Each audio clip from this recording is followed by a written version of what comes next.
Especially that and Fantastic Four.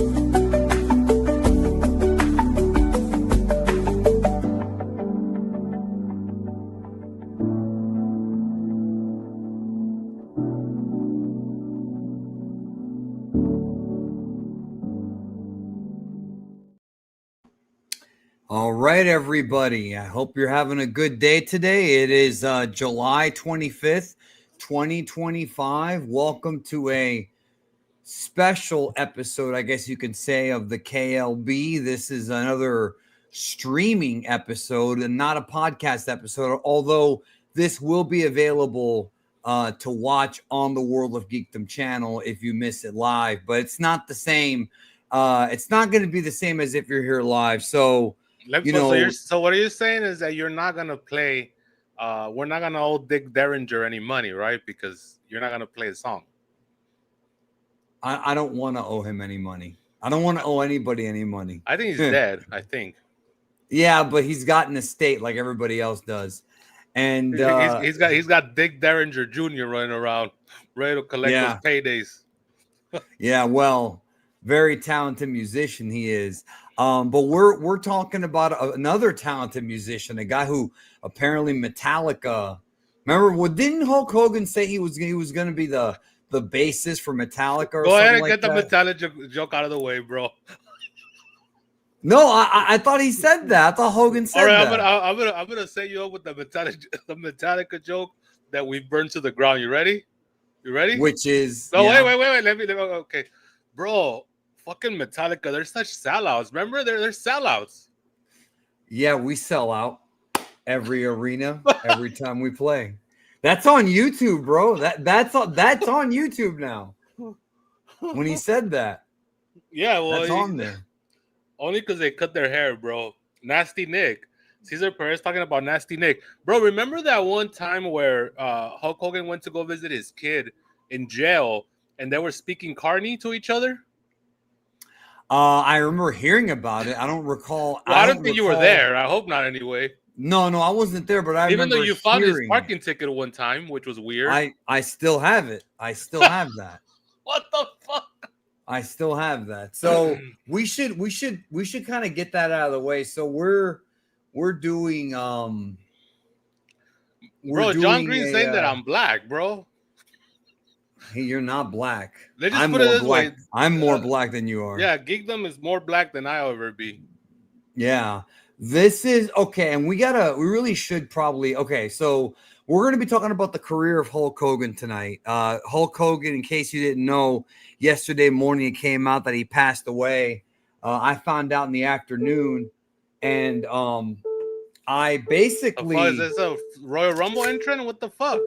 No, it's this damn alarm. Give me 1 second. My bad. So, anyways, so what happened was I found out in the afternoon, and I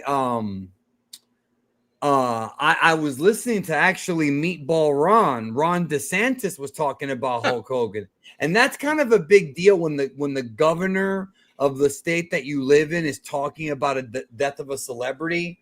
That was a big deal, and I'm still kind of processing it because when it comes to Hulk Hogan, he's a very controversial character in that there's no question he's an icon. Like, you can't deny that. No matter what he's done wrong, he is an icon and a very, very famous human being. Like, very famous. There's people who have never watched a single episode of wrestling who know who Hulk Hogan is. There's people back when I was a kid, and I missed the peak of Hogan. I came on a little bit near the end of his WWF run. What year did you start watching? Huh? What year did you start watching? 89. And 90 is when the Ultimate Challenge happened. So it was already kind of, losing from the boom period that had happened from like 84 to 80, to 89. But you were very dialed in on his second resurgence, his resurgence, I should say, when he was Hollywood Hogan. Well, yeah, no, at that point I was in. I mean, I was in even before that, but Hulk Hogan, the reason why I'm saying this is because there was a time where he was so famous that it wasn't Hulk Hogan the wrestler. When you hear about WWF or Hulk Hogan, when you hear about WWF or wrestling, it's, oh, that's that thing that Hulk Hogan does. Like, he's so famous that you don't even have to even have ever seen any wrestling and you knew him. And obviously Thunder Lips and Rocky 3, we have a guy who, one of the most famous people, Mount Rushmore of attractions ever in the history of the business. But then we have a guy who had a very controversial life, especially later on. We can go back and talk about the controversy with him stopping the union from happening and the politics that he played and all that. That's like the darker side of Hulk Hogan. But obviously things got really bad in the 2000s when the controversy came out about the Gawker stuff and the sex tape, and then of course the racial tapes. And when the racial tapes came out, a lot of people turned on Hulk Hogan. There were a lot of fans, who loved this guy. But the thing that I've learned in my 41 years being on this planet, is that's crazy. People need to understand, and you and I have talked about this on the show, but maybe we have some new people. And this is something I learned also from my career on YouTube. You got to stop pedestaling celebrities, because people put these celebrities in high esteem, and they think that these celebs, because they play these nice people on TV, like Bill Cosby, he's America's dad, he would never do anything wrong, then boom, he does something abhorrently wrong. And I think the Hulk Hogan controversy would have probably been a little less controversial had people just stopped thinking that Hulk Hogan, the Americana, say your prayers, eat your vitamins, that was the entirety of Terry Bollea. And I think that's something people need to learn. And to be honest with you, Draven, and you're a psychologist, so you probably understand this from a different level. I'm not sure if we as a species will ever not be, I guess, pedestaling these famous people. It's always been like this. Always been like this, because we're very communal as human beings. We want to connect with other people. So I mean, there's other things, like for example the halo effect, which has been researched to say that any kind of celebrity or any kind of attractive person is always we're always gonna give them the benefit of the doubt. We think they're smarter, we think they're more successful, and so it's just gonna be, I think it's in our genetic code to always want to follow someone or something. You add to that the culture that we live in now, which is very a culture that you could influence very easily because of the online communities and stuff like that, and it just makes it worse. So we have very few independent thinkers, even though a lot of people think they're independent thinkers. Very few people actually are. I know that since I've known you, I've always said I don't have any blind loyalty to anyone or anything, because I don't really have any like favorites, like all time anything really, when you think about it. Yeah, I mean, I might have my people that I cheer for here and there, but I'm not loyal to anyone or anything. But you understand that these people have flaws and that they're going to do bad things. Of course I do. That's human beings. That's the human experience, is to be flawed. Yeah.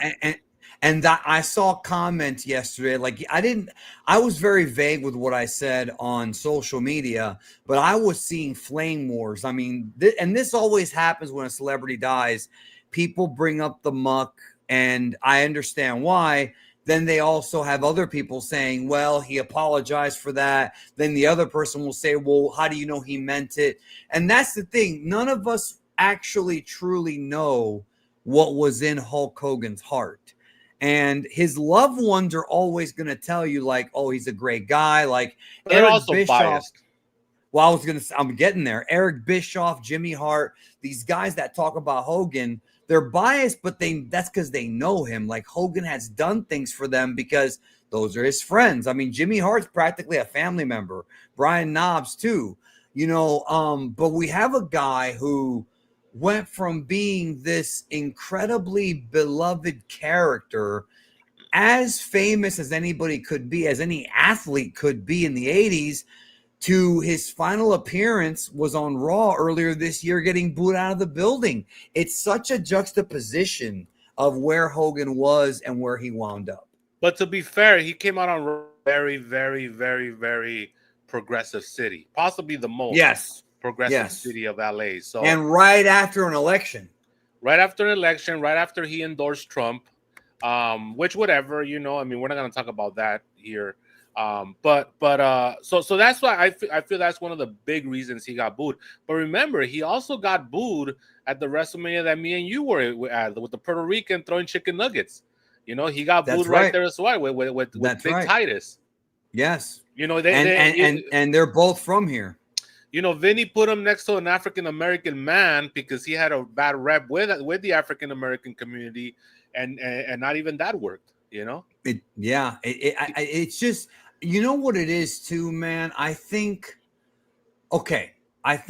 another reason as to why people aren't willing to give him the benefit of the doubt is because, putting the racial stuff over to the side for just a moment, Hulk Hogan was also known as being one of the biggest liars and workers ever. Now, I'm not here to disparage the man. This is not going to turn into a Hulk Hogan hate fest, because I don't hate the guy. But he would constantly, up until even the night of when he talked about the LA show, when he said, the last time I was here, I was with the NWO. You weren't. You were saving Eugene from an evil Middle Eastern character at WrestleMania 21. You were saving a special needs kid. Who was an Italian, bro. You were saving a special needs kid from he wasn't a kid, bro. He was an adult versus from a Middle Eastern character. And you were at that WrestleMania, right? Wait, no, he was saving a special needs adult from an Italian playing a Middle Eastern. Right. And that was the last, but that was not the last time he was in LA. He's done Raws. No, but it was after the NWO. So you can't even say it's like he forgot every other appearance he did in LA. But I say that to say this. I think if Hogan didn't lie so much in so many different interviews, and some stuff that can be easily found, like you don't have to dig through Observers to get all of the information. There's many places you can go to now to see the numbers and the truth. I think that hurt his credibility. So if you're going to say racial stuff and then say you're sorry, it's like the boy who cried wolf. I think that's how a lot of people saw him. Well, here's the thing about human character, and when it comes to people, and like we all make mistakes. We're all flawed because you can't learn without making mistakes. It's literally impossible. It's two sides of the same coin. We have to be able to get out of our comfort zones in order to learn. And sometimes when we learn, we fuck up.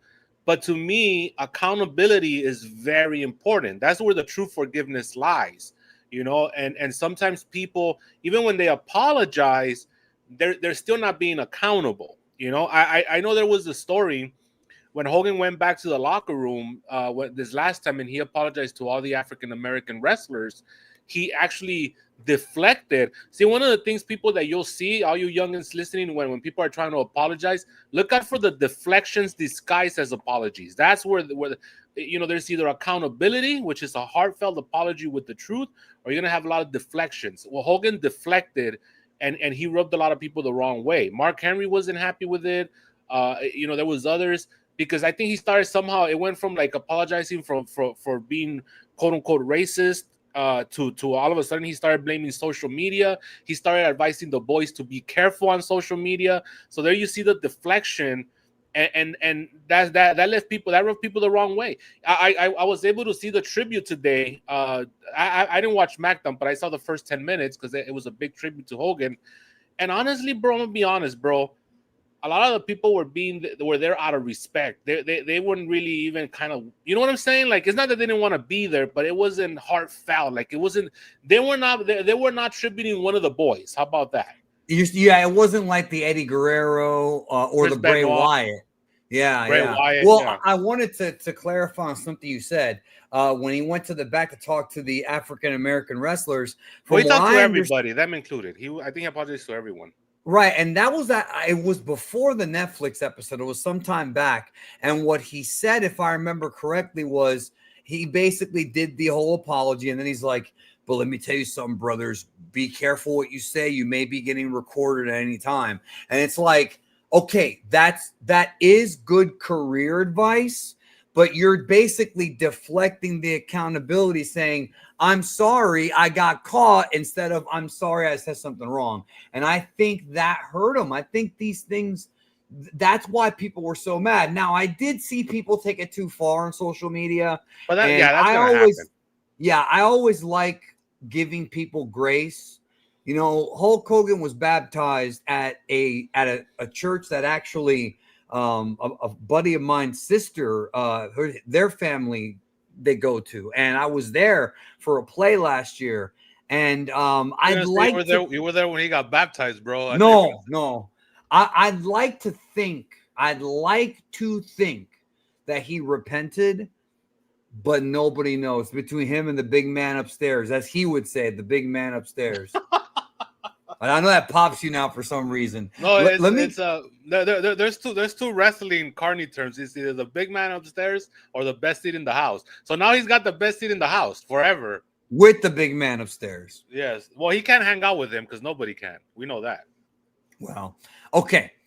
J Boba 28 says, "Is Damien the new Batista now that he added Lola to his list? Bitchoff didn't cover All in Texas. He didn't want to give TK props for a solid show."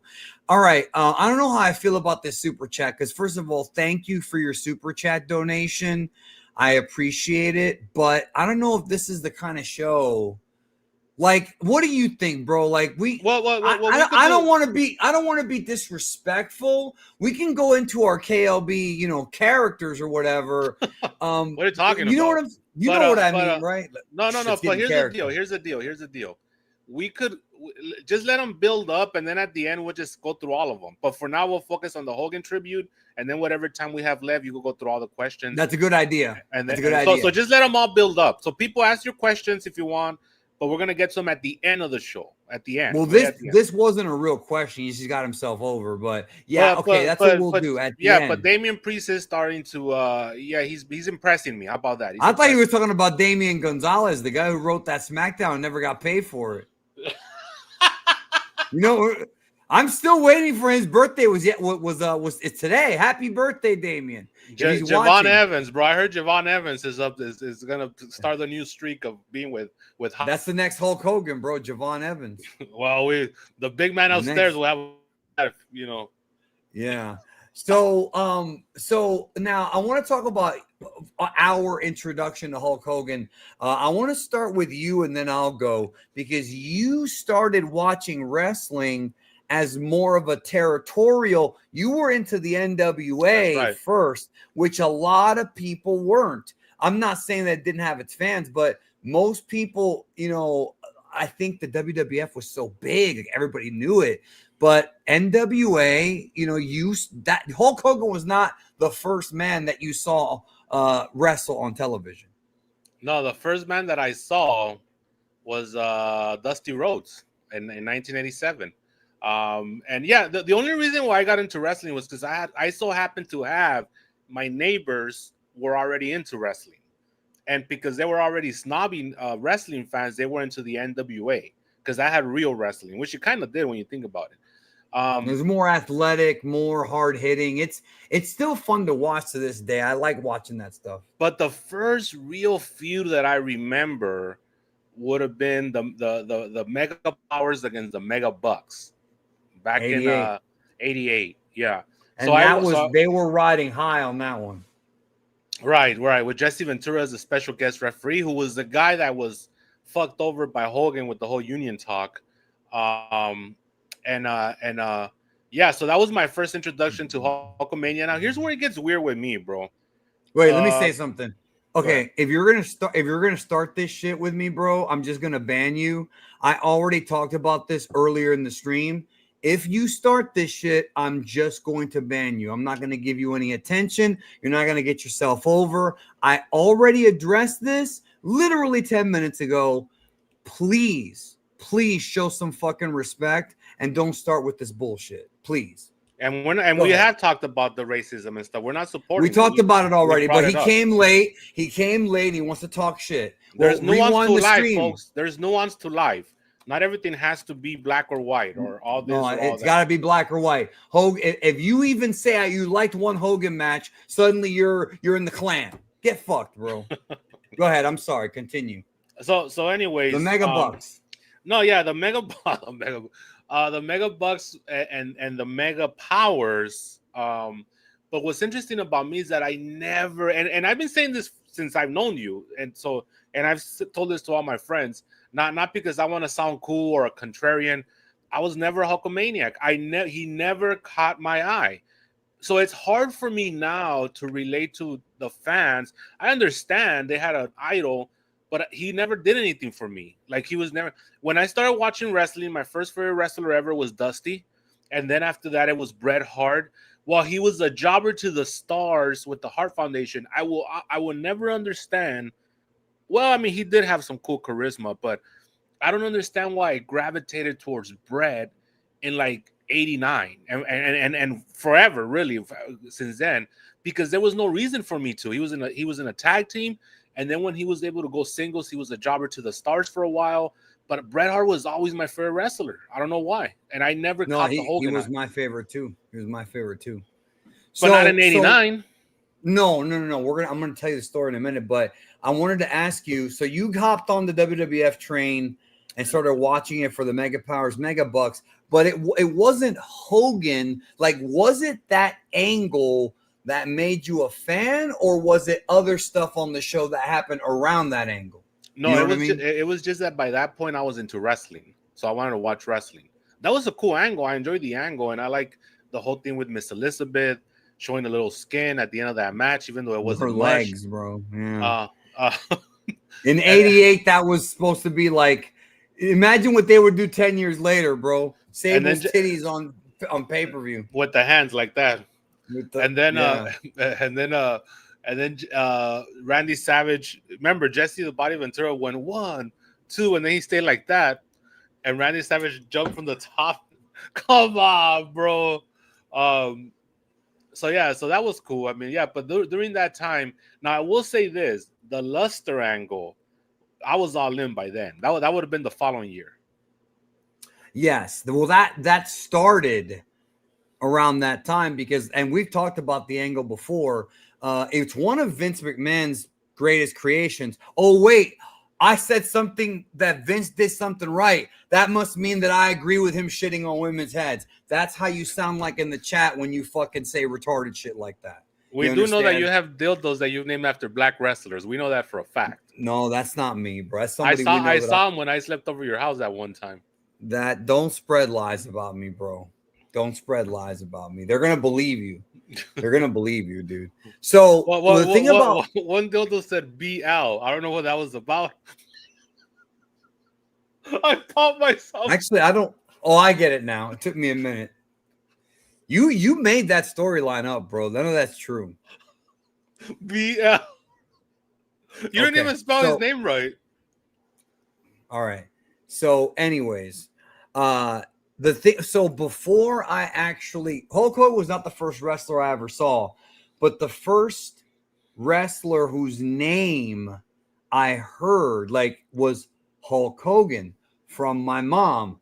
I guess what happened was, and my dad explained this to me, when my parents and I came from Cuba, they watched sports on TV. My mom and dad were never the biggest wrestling fans, but wrestling is something that they watched because it was on TV, and there wasn't, this is before the era of the internet. You had to watch whatever was on TV, right? And so my dad would tell me about like Tito Santana, the Wild Samoans. This is around 84-ish. So it was still like we were transitioning out of like the Snuka Backlund into like the Hogan era. And so because of that, Draven, I think you're frozen, bro.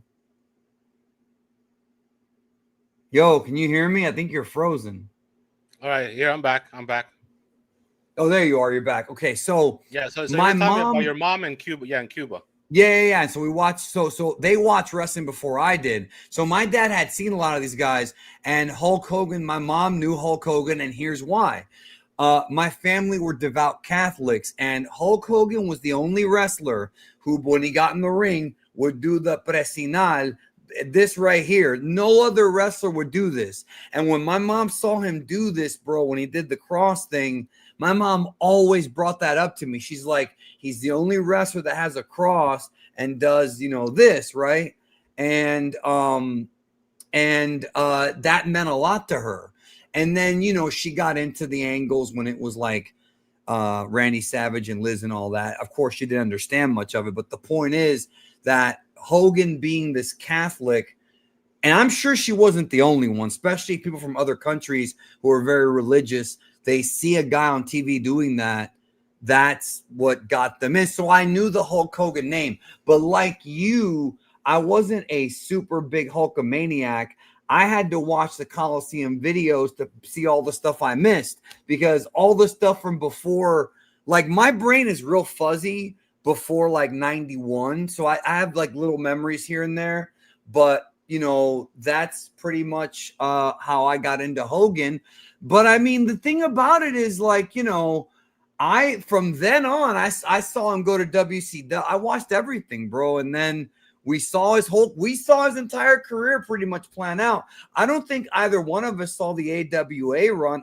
You would have been 3 and I would have been -1. I saw it later. You saw it later, yeah. Yeah, because the original jump, right? The original jump from the AWA was him, Ventura, David Schultz, Scheme Gene, and Bobby Heenan. Those were the 5 that came from the AWA in late 83. Dr. D. David Schultz. Yes, one of our favorites. Hall of Famer, a KLB Hall of Famer. And that was actually his first feud when he came into the territory. Well, no, he feuded with the Iron Sheik around the horn once he beat him for the title. And then he went into a feud with David Schultz and then a Greg Valentine to close in Minnesota. Yeah.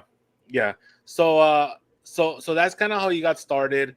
But yeah, man, I mean, he was one of those guys, right place, right time. I mean, he was a product of his era. That was a time where America was in love with the big muscle heads, with the Arnolds, with the Sly Stallones, the Hogans, very kind of clean cut white meat baby faces. And he would just happen to be the one that Vinny chose to go all in with, no pun intended, and it worked out for him because there was a few choices according to lore, right? We can talk about this because I did want to pick your brain on this one. Go ahead. I'm saying that you booted some guy. Okay, according to lore, we had a couple options for the expansion of '84. Hogan happened to be the one, but he also there was Jimmy Snuka, who he was very regional. First of all, I think he got over in a regional level in New York. He carried them in the Garden cards for a couple of years there. Yeah, when Bobby Backlund wasn't quite cutting it, so they had to always load the card. And then after Jimmy, he wanted the Von Erichs, but they were going to be loyal to their dad, I should say. So he wanted Kerry specifically. Are you sure though? Because Kerry wasn't really working at that time. It was Kevin and David, the ones that were really, really. I mean, Kerry was already around, but he wasn't a guy that was pushed. I think that was. But Kerry had the best body, and I think that's what Meltzer said, that Kerry had the look the most like a chiseled, beast, brother. Let me tell you this: Vinny was such ahead of his time. Okay. I mean, young Vinny was ruthless when it comes to like war and strategizing. The man was ruthless and very smart and cagey. So what he started doing, he had a show that kind of, it was like a roundup show in '84, right? Like that's right. I think it was called, wasn't that All American Wrestling originally? Something like that. Yeah. But he allowed the Von Erichs to be shown on those episodes because in his mind, he was promoting his future signings. People would always tell him, why are you promoting the competition? WC's, first of all, who gives a shit? We're still all kind of regional. Second of all, I'm not promoting the competition. I'm promoting my future talent. I'm getting the people ready. He's promoting guys that he planned to sign. Right. But the ignorant carnies didn't really. They're like, oh, look at there's Junior promoting my talent. What an idiot! They thought it was good. Oh well, he's being nice, not knowing what the guy really had planned. Right. And that's the type of stuff that I wish they would have explored in the McMahon documentary. We got some of it, but there was still a lot they left out, bro. But the other one was Dusty Rhodes. I think Vince himself said that he wanted Dusty Rhodes in that documentary. The issue is Dusty could talk. He didn't have the look Vince wanted. Obviously, he could talk, and he already had a few runs in New York. But the thing with Dusty was he didn't want to leave the South because he had tons of power in Florida and tons of power in Georgia and tons of power in Mid-Atlantic. And by that point, those little territories would soon eventually all come together to become WCW little by little, not at the same time, but Dusty just had like booking power, which he was never going to get with Vince. Right. And also late, it wouldn't have worked out because Dusty was a lot older. He was already in his 40s at this time. So I think it was like 41, 42. And obviously, in order to do this expansion, you need a young person. And even Hogan himself was already, I think, 30 at this point. I think he was like 34. No, 30, because he was born in 53. So 53 to 83, it's 30. 30, yeah. So I guess my question to you, like, we have all these candidates, right? And it's interesting that Vince made the right call, because we could analyze all the other candidates, and for whatever reason, they would have either imploded or not worked out or not gotten over in certain parts of the country. Hogan was the guy, and he took a risk, and it paid off. And isn't it trippy how he just, that decision, which was a smaller part of a bigger picture, made all the difference in the world. Had he gone with anybody else, it wouldn't have worked out. It wouldn't have worked out because Hulk was a reflection of what the 80s were. The 80s were all about big muscles. You started getting the more muscular movie stars like Arnold and Stallone. You started seeing a lot of, the boys need their candy. You started seeing like culture gravitate towards big, sort of alpha male types. And Hogan had the look, like physically, he was a big dude, and he had this weird charisma where he could draw you in. Now, obviously, the guys that have that charisma can use it for both good and evil, and that's something that a lot of wrestlers have done, right? Hogan's not the only guy to do this, but if it was Kerry... Well, John Cena kind of sucks that he can't do either. Good and evil. Well, that's a whole other story. But with Kerry Von Erich, see, the problem with the other guys is they would have been missing something. I don't think any of the Von Erichs could cut promos like Hulk Hogan. If you go back and you watch Hogan's promos from 84 all the way to 91, every single one of them is like a banger. Like, bro, he was over the top. He would say outlandish things. And then we found out in the McMahon documentary that Vince wrote a lot of it. But Hogan delivered it well. Do you think he's the one that wrote Title Wave? I think so. But he definitely, you know what he didn't write? There's not two Mona Lisas. That wouldn't have got over. No, but he did write. Kenny Omega didn't tell Okada there's not two Mona Lisas before their match, bro. No, but that match kind of bore me to tears, but that's a story for another day. So it was a letdown, but I kind of knew it would be compared to the old shit. So I liked it though. The best Kerry Von Erich promo is the one from SummerSlam 90, bro. I shit you not. Of course. And I've seen a lot of Kerry promos, and that one was a very, very good. It was full of puns, but that was the era back in the day. I've repeated it to you every time we talk about that show. And his facial expression, because he was so happy. Oh, well, you say happy. It's another word that starts with an H, but yeah. and the thing that blows my mind. Are you saying that he had an H bomb before the show and it wasn't from Ronnie and Donnie? Is that what you're possible. saying, bro? Yeah, it's possible. A halcyon bomb? It was not from Oppenheimer. Why does that pop you, bro, with the halcyon bombs, bro? Because that became one of the big stories of the plane ride from hell, because they kept bringing it up, and I never thought I'd hear H-bomb on TV. So the point I'm trying, none of these guys, for all the different reasons, would have worked out. Hogan was young enough. He had the look. And here's the other thing, too, that we have to give Hulk Hogan credit for this. Again, like I said earlier, nobody on this show is going to ignore the bad things that Hulk Hogan has done. However, as people, we are very complex people.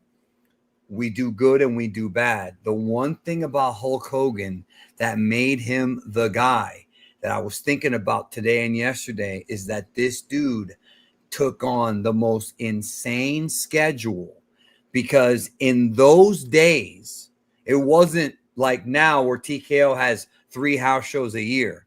Hulk would literally do 7. I mean, he once said he worked 8 days a week. Well, brother, from Japan and back, which is bullshit. But he did work 6 days a week, sometimes doing 2 shots, and he had to go do a talk show. And the thing people have to understand is when you're traveling, he didn't have a private plane.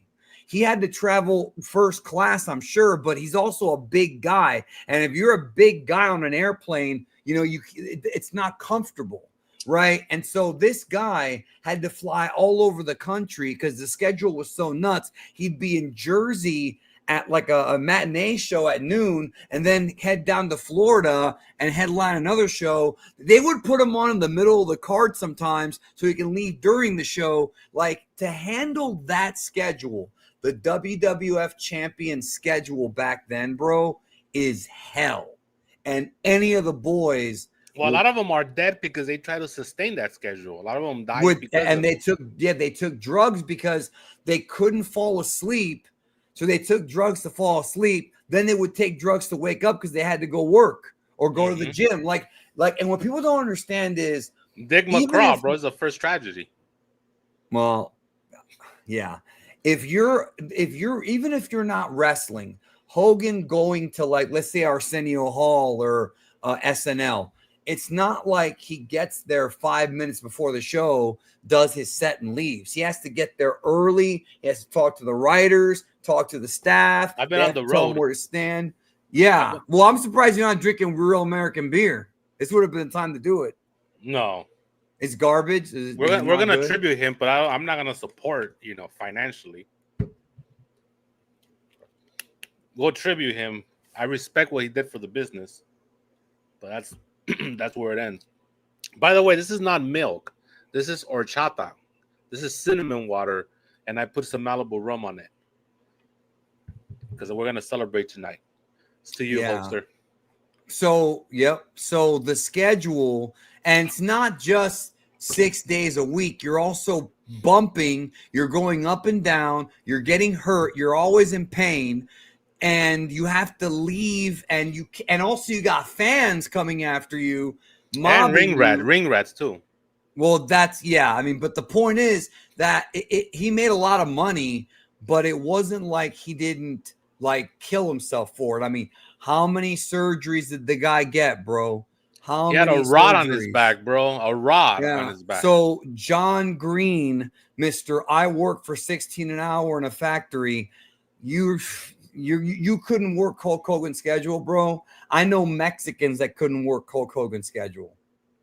But again, you guys want to keep going back to the racist thing, which I already addressed earlier in the show. I had a feeling this was going to happen when we did this fucking show. And again, from now on, I'm just going to make a rule. If you bring up the racist shit, I'm just going to ban you, because we already talked about that earlier in the show. And I don't want to keep hearing it from people. Let it the fuck go. He's fucking dead. He's maggot food. He can't say the N-word anymore. He's dead. Like, let it the fuck go. Well, he's not maggot food yet. He's still in a freezer somewhere in Florida. True. Florida.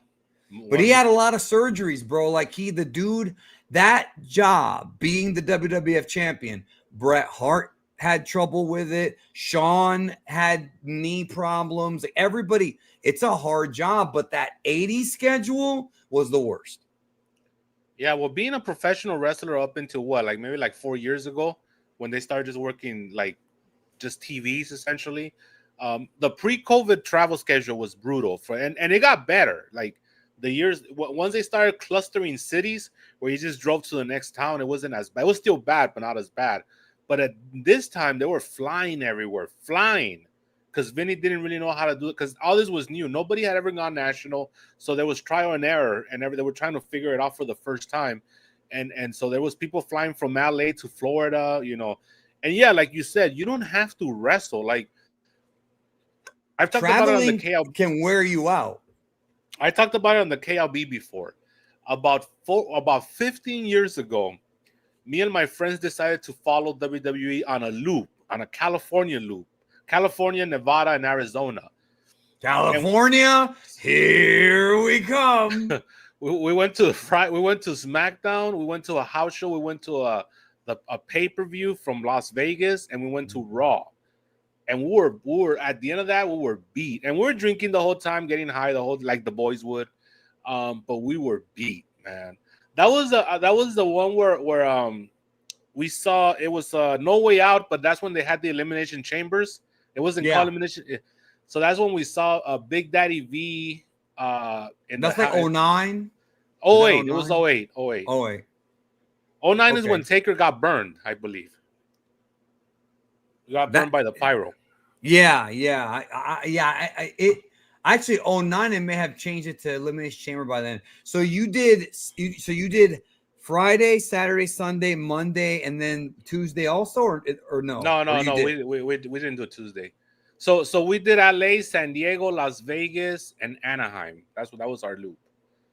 LA, but Anaheim's right next to LA, so you had to go up and then back down. So LA was SmackDown, and then Raw was in Anaheim. Yeah, so they did a weird shit. San Diego. Yeah, it is like literally a loop. Yeah, because then they go to LAX to get out of there. Maybe they'll go up to Sacramento and buy some Kellogg's. And you kill Kellogg's. So, did you ever watch Hulk Hogan's Rockin' Wrestling? Yeah, I did from here, and yeah, it was cool. And bought those big old fucking toys that they made coming out of that. Those big like squishy ones. I never had them, but I remember seeing them. Yeah. So there was some money now, but I did watch the cartoon. Yeah, I wasn't a big fan of it, but I watched it. I caught a little bit of it. I caught a little bit of it. Like basically like. I was never super into it, but for a pro wrestler to have his own cartoon, like again, this guy transcended wrestling. Because like with The Rock left wrestling and became a movie star, and then those movies got big. But the Hogan got the cartoon. But Hogan had the cartoon, but never really left wrestling. Like he did a few movies, but like the movies, like Mr. Nanny, like there's a few. He has a couple. But that was a bad thing, wasn't it? Like he was never able to get out of the shadow of him being the wrestler, Whereas Rock, even John Cena now, and Batista, they were able to get out of that shadow of wrestling. Right. But Hogan didn't because his movies weren't that good. His movies were not that good. They were pretty bad. I talked about this in Garrett's show. So we covered fucking I'm already buzzing, bro. Rip 'em. What Rip 'em? No holds barred.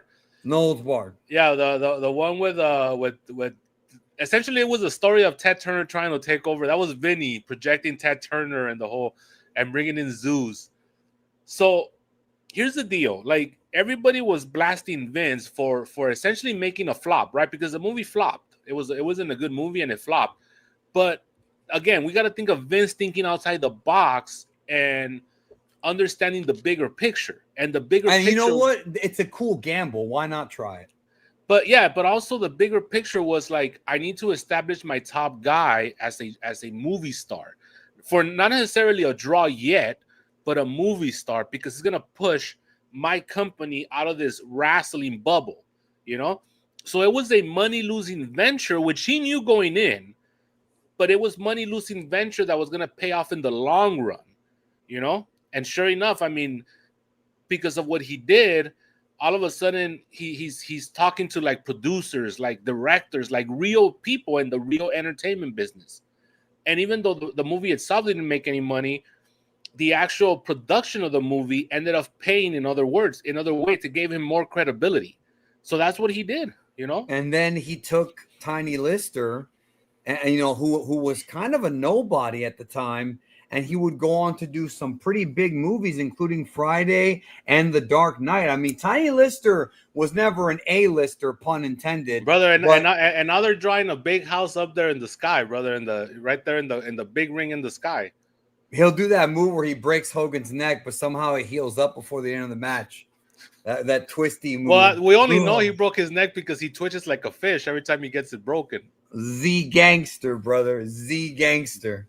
So no, but No Holds Barred. I watched it again a couple years ago. It's a cheesy movie, bro, but again, that's the 80s, man. Like, I think people that grew up in different like in more nowadays don't understand how cheesy and like the 80s was a cheesy decade, and everything was done to this incredible over the topness, you know. And Hulk Hogan was that. I mean, the guy's promos, like what he would do these promos where he would like tell stories. Like there's one promo where he says that when he body slams the giant, the whole earth is going to shake, and that Donald Trump is going to be like in the ocean, and he's going to grab Hogan's bicep and hang onto a helicopter and pull him out. Like something that Chris Evans did about 15 years later in Winter Soldier. When he curled, no, that was Civil War where he curled the helicopter. Yeah. Is that when he started saying the stinky wart infested giant? Or that was I think that was later. I think that was for Paul White. John, we're gonna talk about Paul White in a minute, by the way.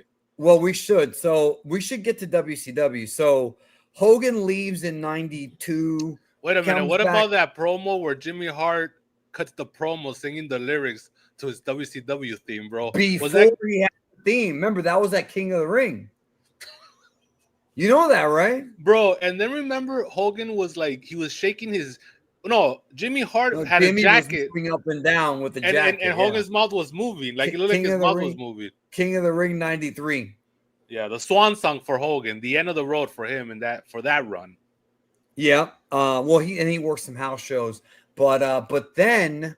And people forget that technically Vince still expected him to come back, because I remember...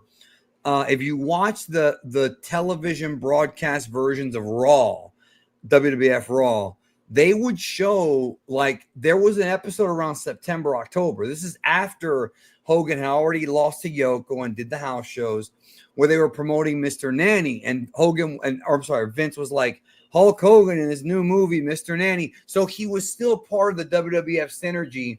It wasn't until February of 94 that the rumors of Hogan going to WCW started. That's when Vince was like, we're going to have to change everything then. And actually, I think Hogan agreed to come in around March or April.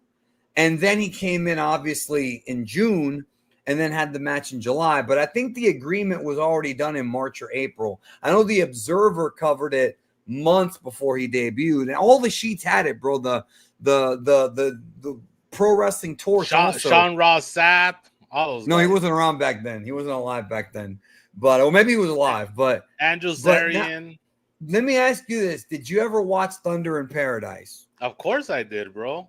Me too. And I actually tricked myself into thinking it was a good show.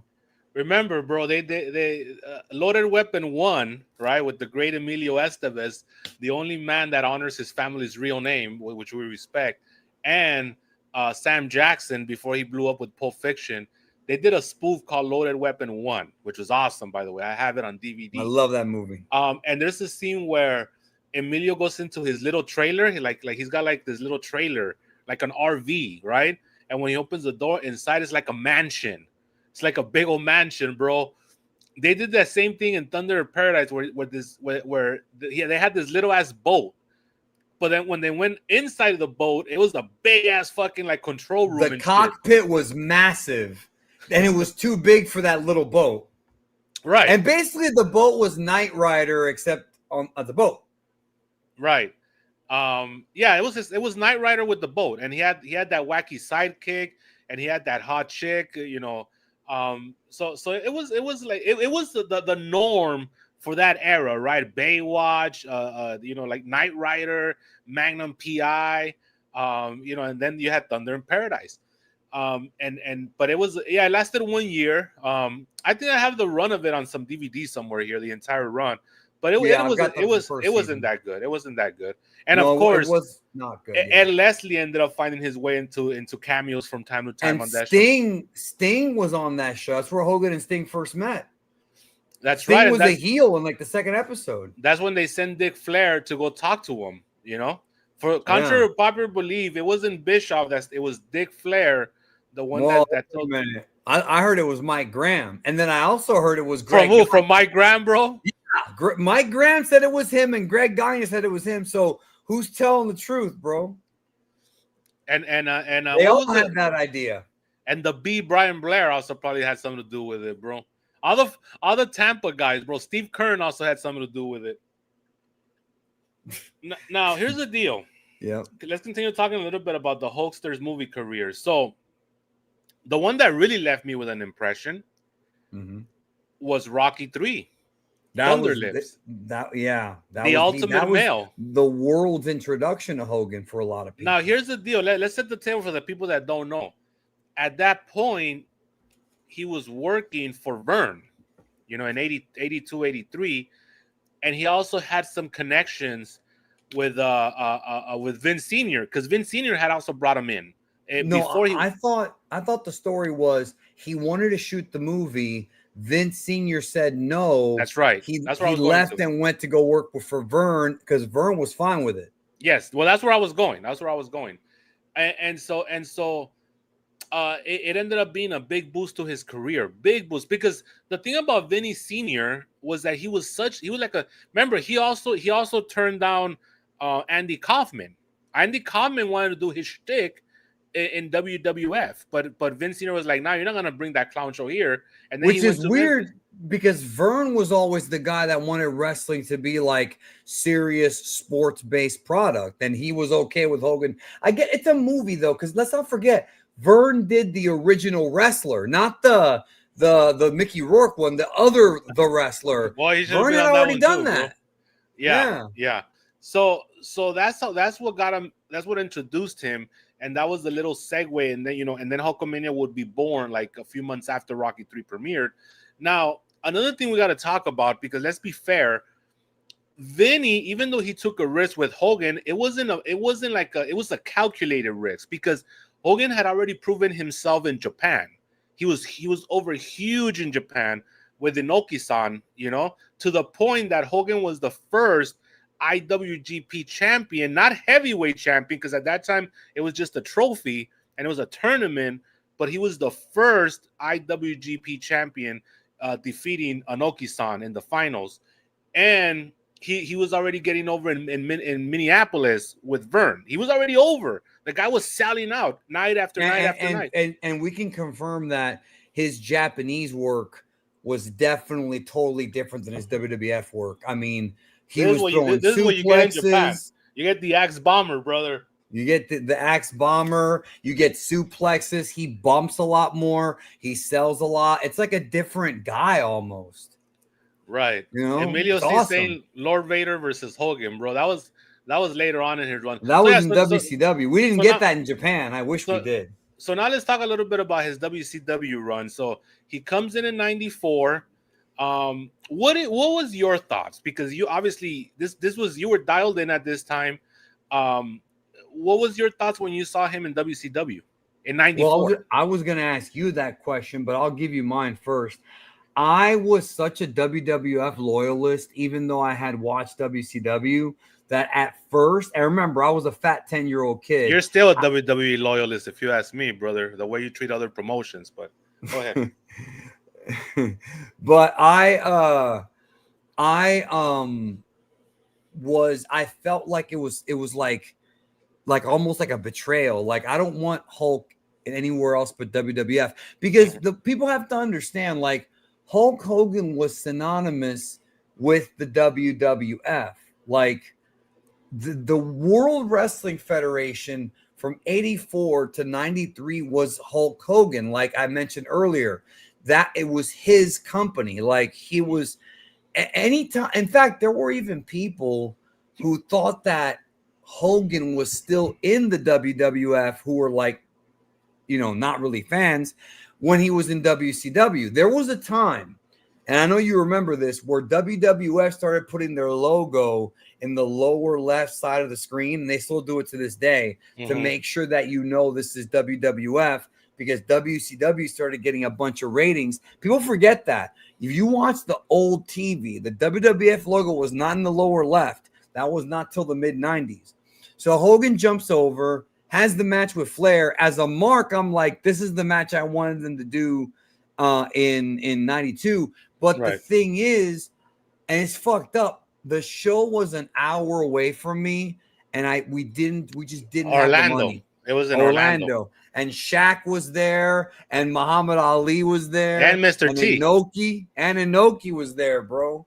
Inoki-san, was that Inoki-san? He didn't wrestle Lord William Regal. That was later, right? I think that was before. Inoki was at ringside, I think. We covered that show at one point. And then also, is that where? No, that wasn't when Mr. T wrestled El Diablo, right? That was at Starrcade. That was Starrcade. Yes. Horrible. Rest in peace, El Diablo. They're together again. Yep. Rest in Mr. T, still alive. You were about to say rest in peace. No, because I was thinking about it. Like, we know how you and I have talked about like all the WrestleMania 7 guys. If we go even further back to WrestleMania 1, like Leilani Kai still alive, Wendy Richter, Mr. T is still alive, Tito Santana still alive. But remember, Shawn Michaels said, me and my friends still talk about it. Shawn Michaels said we all want the Tito Santana plan. Where you come in, you do your thing, and you go back to your family, and you live happily ever after. No drama. And he kind of deserved it because he wasn't really a troublemaker. Like, I like or Tito. Mexican.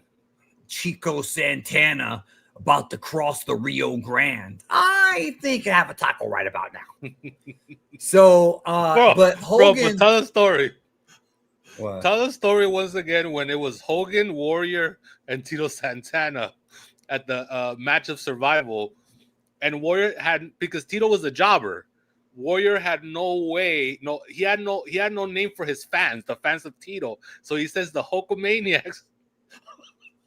I don't even remember. And then he says the Arribadooskies. It's like when Kane called his fans the Canaanites. Remember that? He's like, the Hulkamaniacs. And then he pauses for a millisecond because he's like, this motherfucker's a jobber. We don't have a name for his fans. It goes, and the Arribadooskies. Jim Hellwig, bro. Rest in peace, too. Another guy we lost. The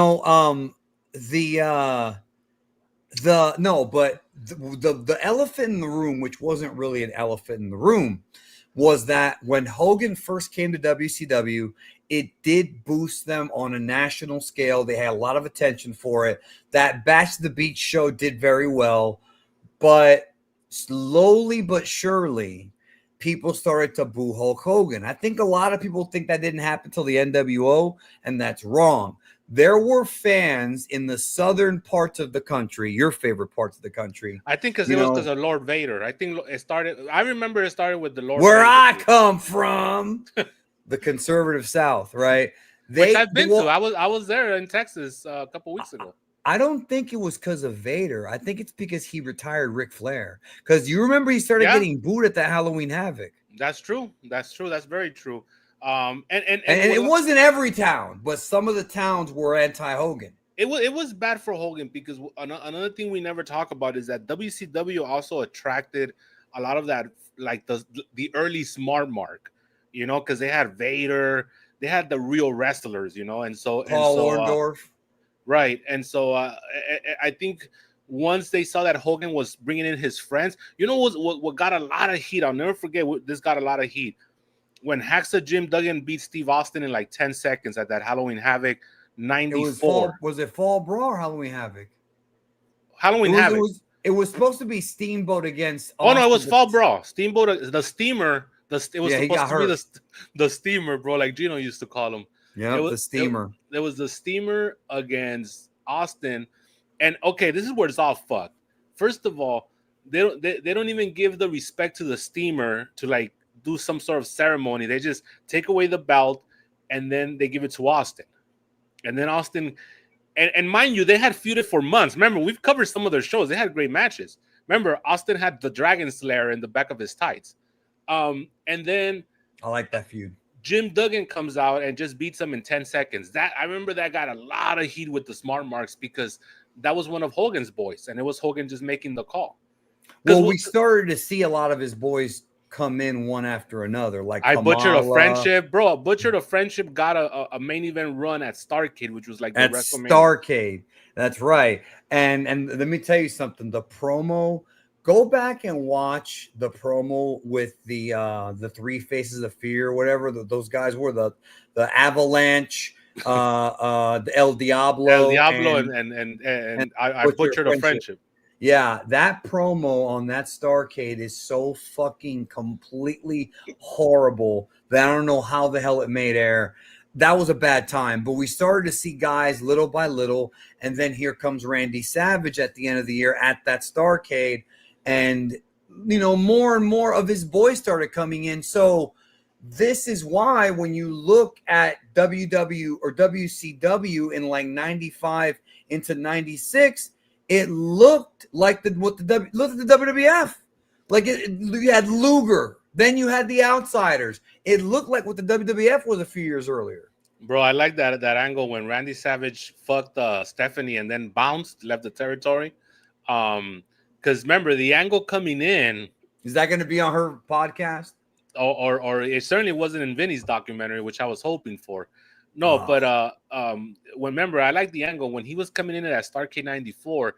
The angle was either I'm gonna slap him or shake his hand. Shake his hand. That was it. That was the big angle, bro. And that was pretty cool. They got me with that one. I mean, I still use the black box to watch the show. I wasn't gonna pay for it, but because I am Mexican in that era. Well, we were all broke back then, bro. I mean, fucking.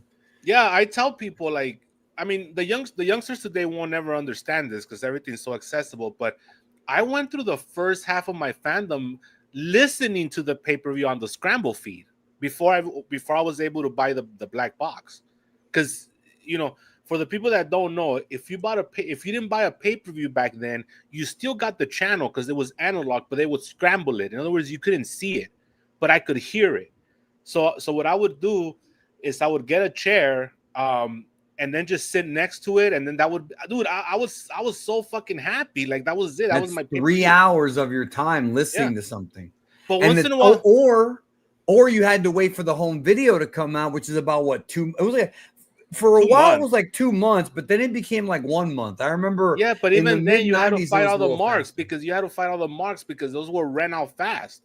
Yeah, so you couldn't get it there release. Right, you're right about that. But you know what? It was what I knew though, and I think any kid, it was what you knew. It's not like, you gotta understand. It's not like I was watching all these pay-per-views and then it was taken from me, and then I had to settle for the Scramble. That's all I knew, the Scramble feed. And then all of a sudden, when I started working, I started buying them for the house, for the family, and then for the first time, oh shit, what the fuck is this? What they look like? Like this? There's wrestling and you could see it, But I like that whole like, I'm either gonna shake your hand or I'm gonna slap you. And Yeah, what he said was, "I'm either gonna shake your hand or slap you in the face." And they ran the Mega Powers together for a lot of '95 and into '96. And then, of course, the NWO happened. And then when the NWO happened, that's when they were able to go back to the Hogan Savage match, but flip them. This time, Savage was the babyface, Hogan was the heel. And they did that for Halloween Havoc '96. And then, of course, eventually Savage turned and went heel. And they had a few more matches, but it kind of became a joke because Randy Savage would win a title and then drop it to Hogan the next night. And that happened over and over. It happened like 2 times, I think. It was like twice. Savage would always lose. Yeah, but it felt like more.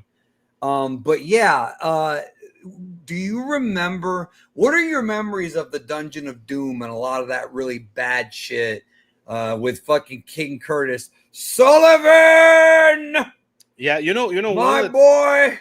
One of the things that I do remember is that King Curtis was really only around in like 2 vignettes, but we have Mandela affected ourselves into thinking that he was around for longer. At least I have. I don't know about you. Well, they taped a lot of it. Like they taped like months worth of vignettes in like a weekend.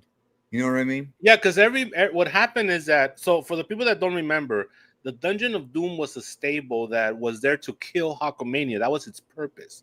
And the first recruit was the Taskmaster. Matter of fact, he was giving the name the Taskmaster for that purpose. That was his. And so his job was to recruit all these old villains from Hogan. You know what? On paper, it doesn't sound too bad, actually. No, it just got corny when he went to the Dungeon Doom. There's no Hulkamaniacs here. I feel it's cold. It's cold. I can't feel. But that was his lame acting.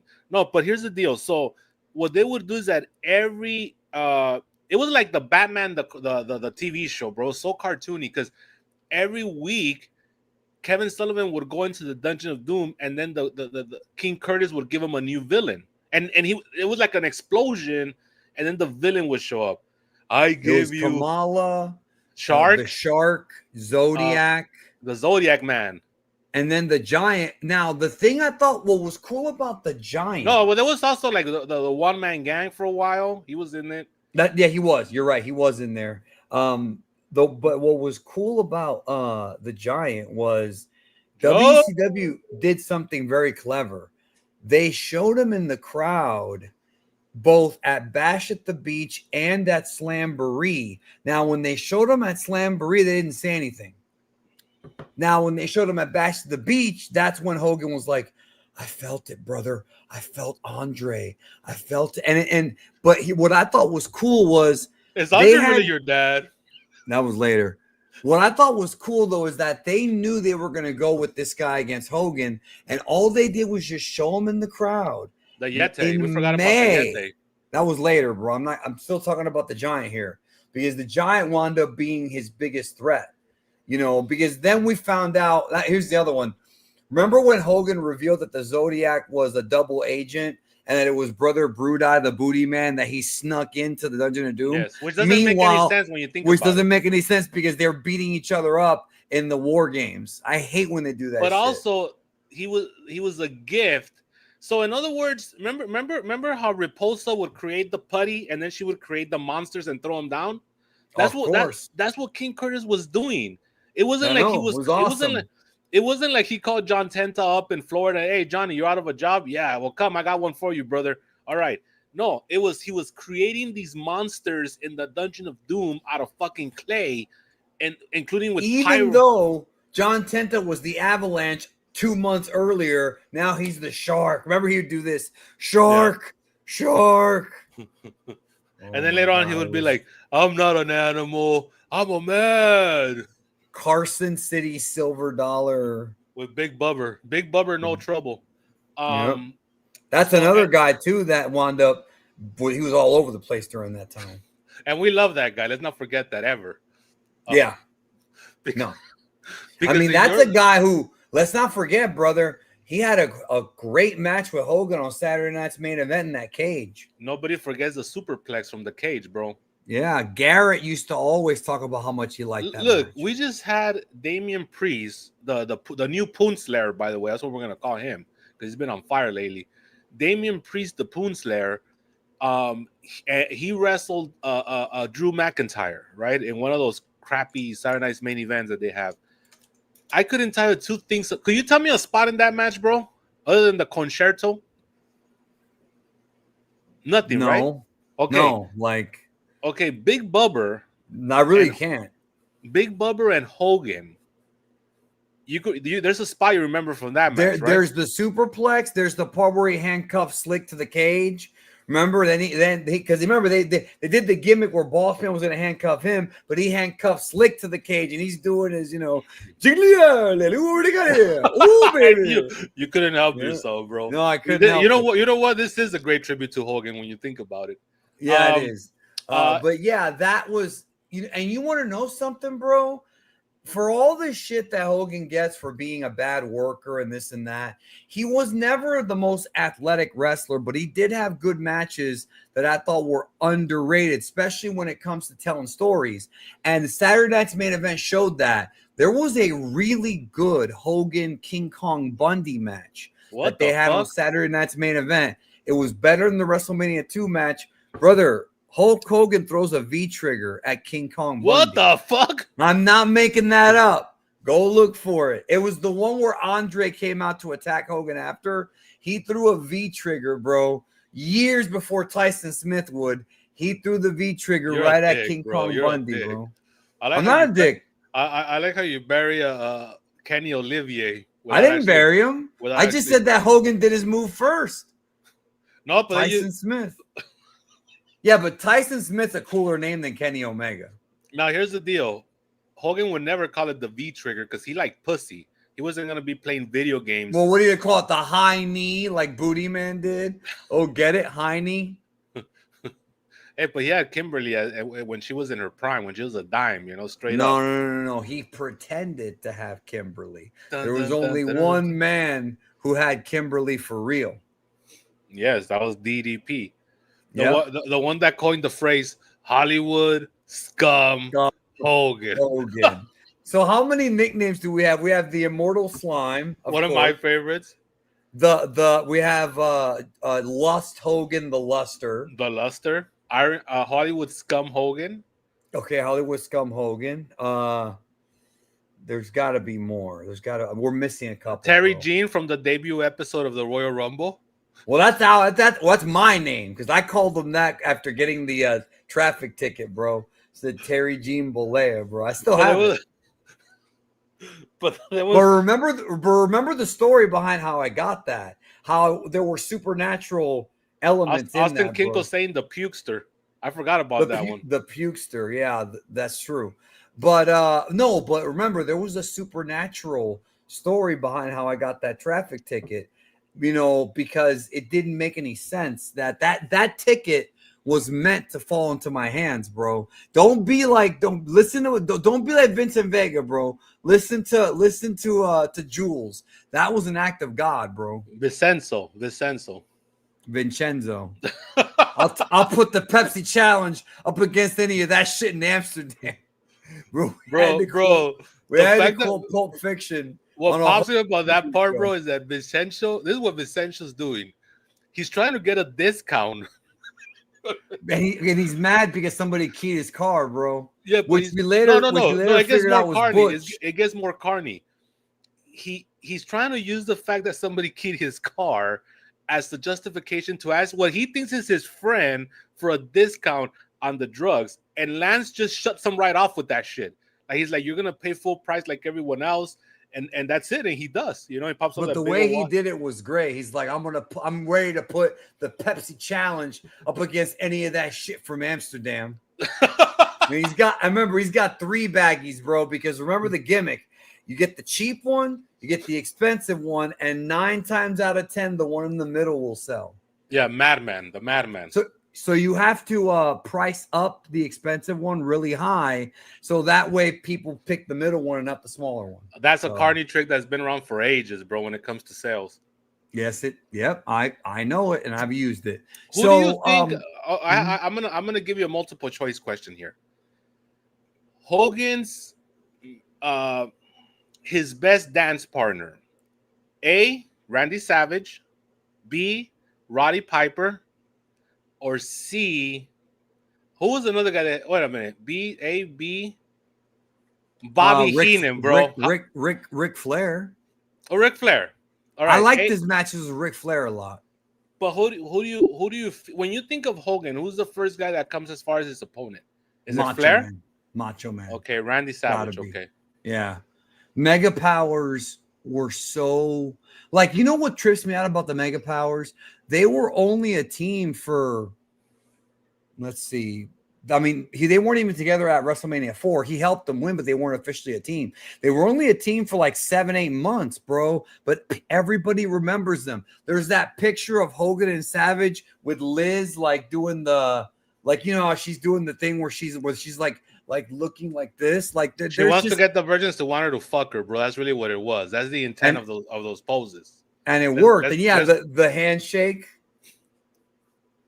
There was shake. Oh yeah, brother. Yeah. So okay, looking back on it now, I saw some people say that Hogan was an even better bad guy than he was a good guy. Now, of course, we're gonna make the joke that Hogan was a heel even as a babyface in WWE. Yes, he was, and we could prove that. We've proven it many times. Brother, if would you go after your best friend's girl? No, I would not. Okay, he did. And there's no doubt about it. He did, and he tried to do the gimmick, bro, that a lot of guys try to do back in the day, where they're like saying like, "Nah, I respect her, like she's just my friend, and you know that's your chick." But come on, bro, when you respect your boy, you don't accept the girl's help. Like you don't do that shit, bro. What was he did that a bunch of times, bro. He also betrayed Paul Orndorff, bro. He overshadowed Paul Orndorff. Like this man was a horrible friend. He was the worst friend in the world, you know. So and that was all the fans made those jokes, but I was more so trying to compare his WCW work to his WWF work. But before you say that, I wanted to clarify something in the chat. Serge is saying no, that's not Serge Selena, by the way. Don't get excited. Right on TNA's hot again, so you never know. Didn't he start as a heel?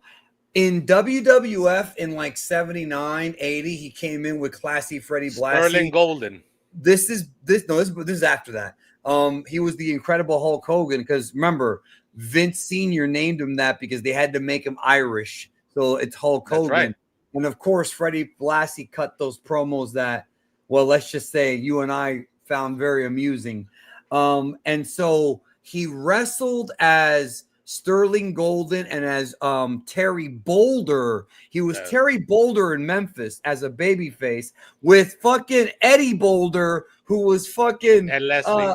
Ed Leslie. They were together forever. And so so he started I think he started in Florida first, and then he went to Memphis, and then he went to WWF with Blassie. I think that's how it went. Yes. And then Serge is saying the fake Mexican Serge. No, it's not that he's a fake Mexican. It's that he wiped his name out because he's in America. That's why we lost respect for him. Yeah, it's like if your name is Pedro, you go by Peter. Pascal didn't do that.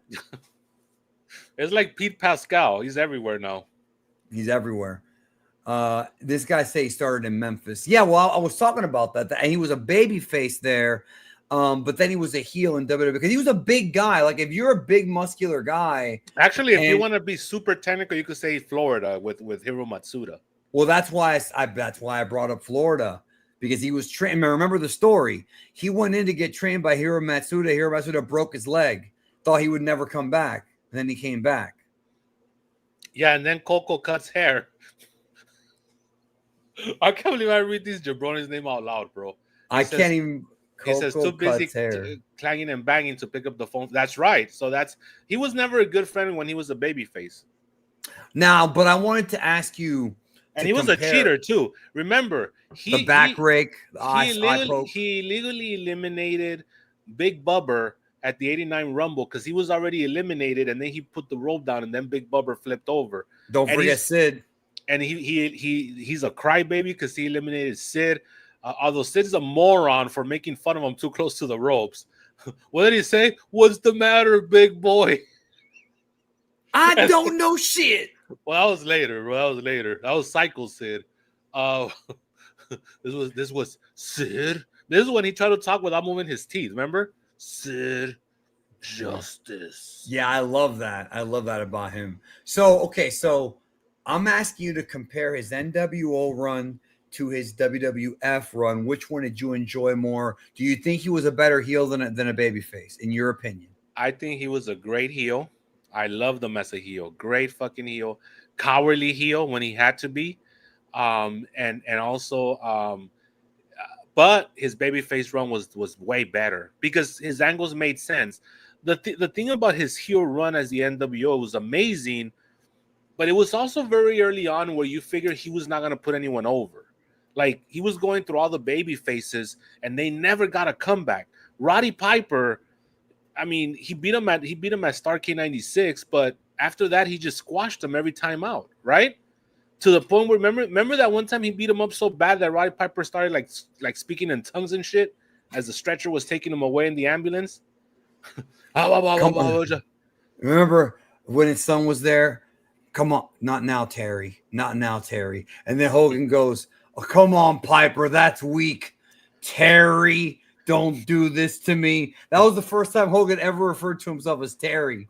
And you know, when we start bringing in the shoot names, bro, that's you when back off. serious. I showed you how to fight. I taught you how to fight. Yeah, that was for the hardcores. So, you know what, bro? It was so bad. Remember when so there was people on the internet that were trying to decipher what Roddy Piper was saying when he was mumbling when they were taking him away, because they thought that it was going to be a new person coming in or he was talking about something that was anger related. But no, it was just Roddy being Roddy. And then every pay-per-view, Hogan would always win. Then he would win. He beat Randy Savage in the steel cage. Oh no, actually that one had a non-finish. No, wait. Randy Savage in a steel cage. Yeah, at Halloween Havoc 97. No, that was Roddy Piper in a steel cage, and Piper beat him. No, Randy Savage was Halloween Havoc 96, not in a cage. Yes. Halloween Havoc 97 was Piper Hogan in a cage, and Piper won the match. No, but it was non-title. No, but it was no. Piper only beat him once, bro, at Starrcade 96. No, he beat him at Halloween Havoc 97 also. Remember, it was a non-title match. How did he beat him? So I don't remember, but I know he beat him. No, they threw that match out, they threw that match out. I'm going to look it up right now. I guarantee you they threw it out. I mean... guys in the chat, help me out here. I wouldn't be surprised, but I'm pretty sure that he remember, the people in the chat helped us out with EC3 having a pinfall victory over Moss. Don't even remind me on that, bro. That I thought I was on. If I fell into another universe, the Berenstain Bears. Oh, bro. Coco Beware. That's Frank. Okay, Coco Beware is Franco. All right, good. Well, it's Coco. It's Coco Cuts hair, right? Slim Jim's Halloween Havoc 97. Give those kids a nasty boy haircut, brother. Roddy Piper put Hulk Hogan to sleep with a sleeper hold in a non-title match. Starrcade 96. That's Starrcade 96. No, that's Halloween Havoc 97. What the? Because then a bunch of fake Stings came out, and remember, one of them was a Mark that put a Sting mask on who climbed the cage, and they didn't know if it was the wrestlers didn't know if it was a Mark or if it was somebody in the staff. But I think it was a planned spot. That's where it gets convoluted. Yeah, but one of them was apparently real. Because remember, when when you and I talked about this era, remember we had a conversation about did Hogan losing to Luger in August and to Piper in October hurt Sting beating him in December? We had that conversation on KLB once because I thought that it did. I thought it would have meant more if the first guy to beat Hogan during that run would have been Sting, but he lost to Luger in August and to Piper in October. You know, that's the way I see it. Bro, you disagreed. Right. Damn, I Mandela affected myself out of that match. Yeah, you got 2 years confused. I don't blame you, though. That show was Rey Mysterio, Eddie Guerrero. I mean, that was actually that pay-per-view was actually pretty good. That was Randy Savage against DDP, Scott Hall against Lex Luger, Kurt Hennig against Ric Flair. There was a lot of matches on that show. Bro, Coco hair. I was gonna bring this up, but Coco Cuts hair is like when he wore that the spiky haircut That was against Savage at Halloween Havoc '96. Because he was dressed as the character from Three Ninjas, bro. But why would he do that in the match? I don't know. I don't know. And but I know right that there's the answer. He was dressed like the Three Ninjas character, even though he's a babyface in that movie, and the lead heel in that movie is played by one of our favorites, Jim Varney. one of his last gigs before he passed away. Did I tell you that John JD's Cena's mom, starting to look more and more like, by the way. That's a fact. Did I tell you that JD's mom went on a date with Jim Varney? No, you did not. I could have sworn I did. That's an off-air story, bro. No, it's not anything bad. Because I asked her, I go, is it true you went on a date with Ernest? She's like, yeah. She goes, he was weird. I'm like, that checks out. Yeah, but it wasn't Ernest, bro. It was James Varney. Yeah, but it's not Ernest P. Warau or whatever. No, I want to think it was Ernest, bro. Ernest being JD's dad would have been a hell of an alternate time. Hey, Vern. Yeah. So okay. we don't know why he wore that. He just did. So let's go to when he comes back to WWF, his last big run. Do you remember that he put over a lot of people in this comeback run? He had that rep. He had that. People wanted to see that from him. He lost to. Wait a minute. Before you get there, let's. He started doing that when Vince Russo went to WCW in 2000, and he feuded with Kidman. Now, yeah, but those weren't clean. Remember, Vampiro has a clean pinfall victory over him, bro, on a Nitro. He pinned him 1, 2, 3 when Vampiro had the rocket up his ass. Well, Vamp deserves it. Do you remember? Yeah, because nobody wrestled more matches in a day than Hogan, except Vampiro. He wrestled like 10 times in a day, he said one time. But here's the deal. With 10 different spirits. Do you want to tell the people why Kidman feuded with Hogan? What was the impetus of that happening? Yes, because it's one of those stories that if you weren't there, you would know. So back in the day, the WCW had this show called WCW Live. It was an internet podcast. This is before it was even called a podcast. It was hosted by Jeremy Borash. That's right, the boss. I guess Conan's new boss now. He's above Dorian Roldan, by the way, bro. Allegedly. But not Roldan from Gojira, though. No, of course not. No. Who could be except Godzilla? And then it was also Bob Ryder, bro. Him and WWE Agent Abyss have a very interesting past. So they had this show, right? And Hogan was a guest. They did some rear end work on him at a body shop once, I heard. Yeah, but it wasn't the Briscoe brothers body shop because they're all men. So they had a live show and they would bring on different wrestlers. Hogan went on there, and this was one of those like quasi shoot things. Like it was almost like what Bite This was, where it was still in character, but was that when Sean would do this with the keyboard, bro?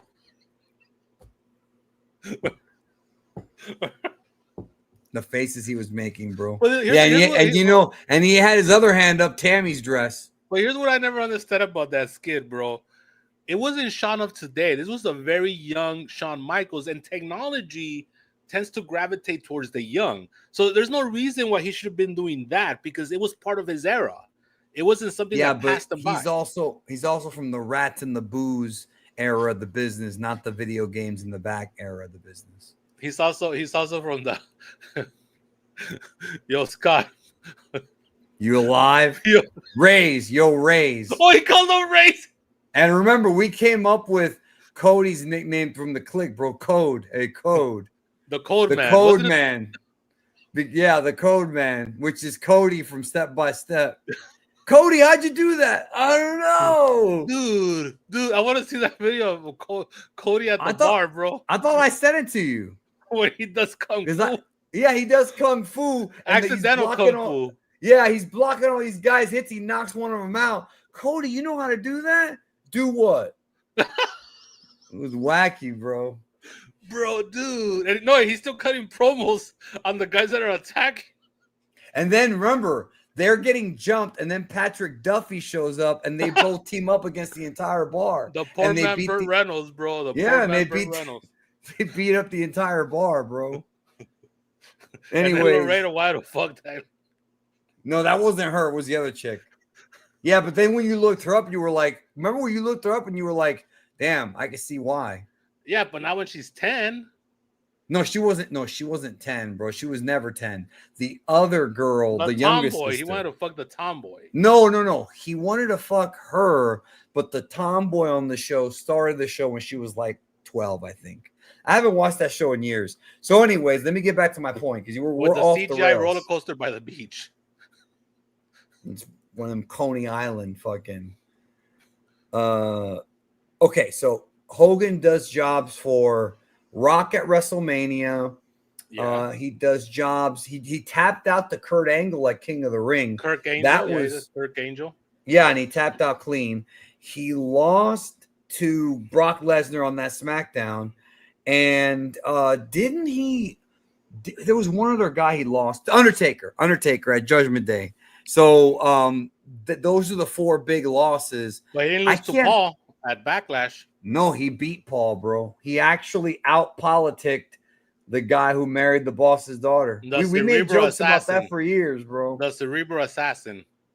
Yeah. And Paul hated him for years, allegedly, because he ruined his babyface run, which, I mean, that wasn't Paul's fault. That was just the marks, you know. And you know what, bro? Like, let's we need to, okay, let's No, you mean that wasn't Terry's fault. It was the marks. You said Paul. Well, okay. I want to address something here in just a minute.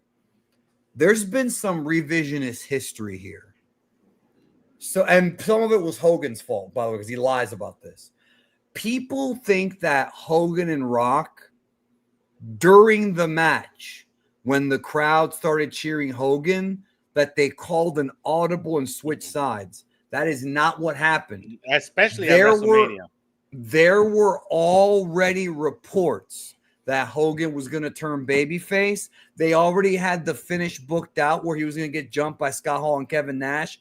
He was going to walk out of that match a babyface because they knew that there was a chance in Toronto he'd be out cheering. Because people have to remember, The Rock started to little by little get fans to hate him because he would leave and do movies. And the gimmick kind of, ran its course. This idea that we were in the ring and we felt the audience and all of a sudden I went back into no, they had all of that shit worked out ahead of time. And because at the time Vince was sharp and so was Rock and Hogan, they knew the fans were going to probably cheer Rock or Hogan. They worked the match to kind of make them both be baby faces. Yeah. And revisionist history. But I did not like that because first of all, that whole NWO was fucked. So it didn't get, it was. Okay, so the idea, and it was destroyed in like week 1. The idea was that Vince McMahon was so upset that Ric Flair had his company that he was gonna kill it from the inside, inject it with a poison. Right. So that stands to reason that the NWO was gonna come in to take over. It was gonna be a replay of what happened in '96. Fine. With it would have been cool with Vince as the Eric Bischoff this time because Vince was trying to get his company back from Dick Flair. But that's not what happened. What we're supposed to think was they expected us to know the politics and the inside of the wrestling business. What Vince McMahon was actually doing on TV, he was injecting it with the poison of the politics of a Kevin Nash, of Scott Hall, and Hogan. It was a weird. We're supposed to understand that wherever these guys go, they bring internal drama in real life backstage. That's what Vince was doing in storyline. But most of the fans didn't understand that because the internet era was still kind of growing. Like around that time, I was on the internet. I started even though Scott Hall did as a shoot tell Bully Ray that he was gonna kick out of his finisher, bro. Yes, he did. We love that guy. We love both those guys. But I love one of those guys. I don't care for Bubba. No, I care for Bubba, bro. I mean, he's a Vesaculo, bro. I don't like Vesaculos. I'll tell you something later that we'll talk about it later. So, he's a Vesaculo. Okay, so so Hogan, the NWO angle, and they went too far with the running the semi into the Rock's ambulance, and then Chicago. they brought out, what was it? They brought out like a wrench, or it was just they were trying to recapture that 96 magic, and it just wasn't there. Like maybe if they had El Diablo to help them with the booking, but also it goes back to what was really the issue at the time, and that's that Kevin Dunn and Vince McMahon just never wanted it. Like in Kevin Dunn's mind, He's a big bad guy. He's a big bad guy in all this. Oh, well, and here's what I was trying to say. In Kevin Dunn's mind, the NWO that we're getting, if you were to put on glasses that say Kevin Dunn's vision, I put them on. I don't see Hall, Nash, and Hollywood. It's Razor, Diesel, Hulk. Always been that way. Never. Anything that was not invented by them, and even the NWO. Then you had Booker T and Shawn and all that shit. You know what I mean? What kind of a little dick do you have to not understand that you own all the properties, all the IPs? Bro, it got so bad. It got so bad that when they inducted Scott Hall into the Hall of Fame, they inducted Razor Ramon into the Hall of Fame. Yeah, yes, we were, with Mr. T going on forever. Talking about his mom. But yeah, dude, it was bullshit. So that storyline was destined to fail from the very first time it came out. And then they come out at No Way Out, which, they cut a promo or whatever. That's when they walk around backstage, run into Austin and start little teases. Right. And those were fun. But then they were only a unit for a month. One month. Yeah. And then 5 weeks. And then Scott Hall wouldn't even make it till May. He was gone before May because he got in trouble. Playing right from hell. That's right.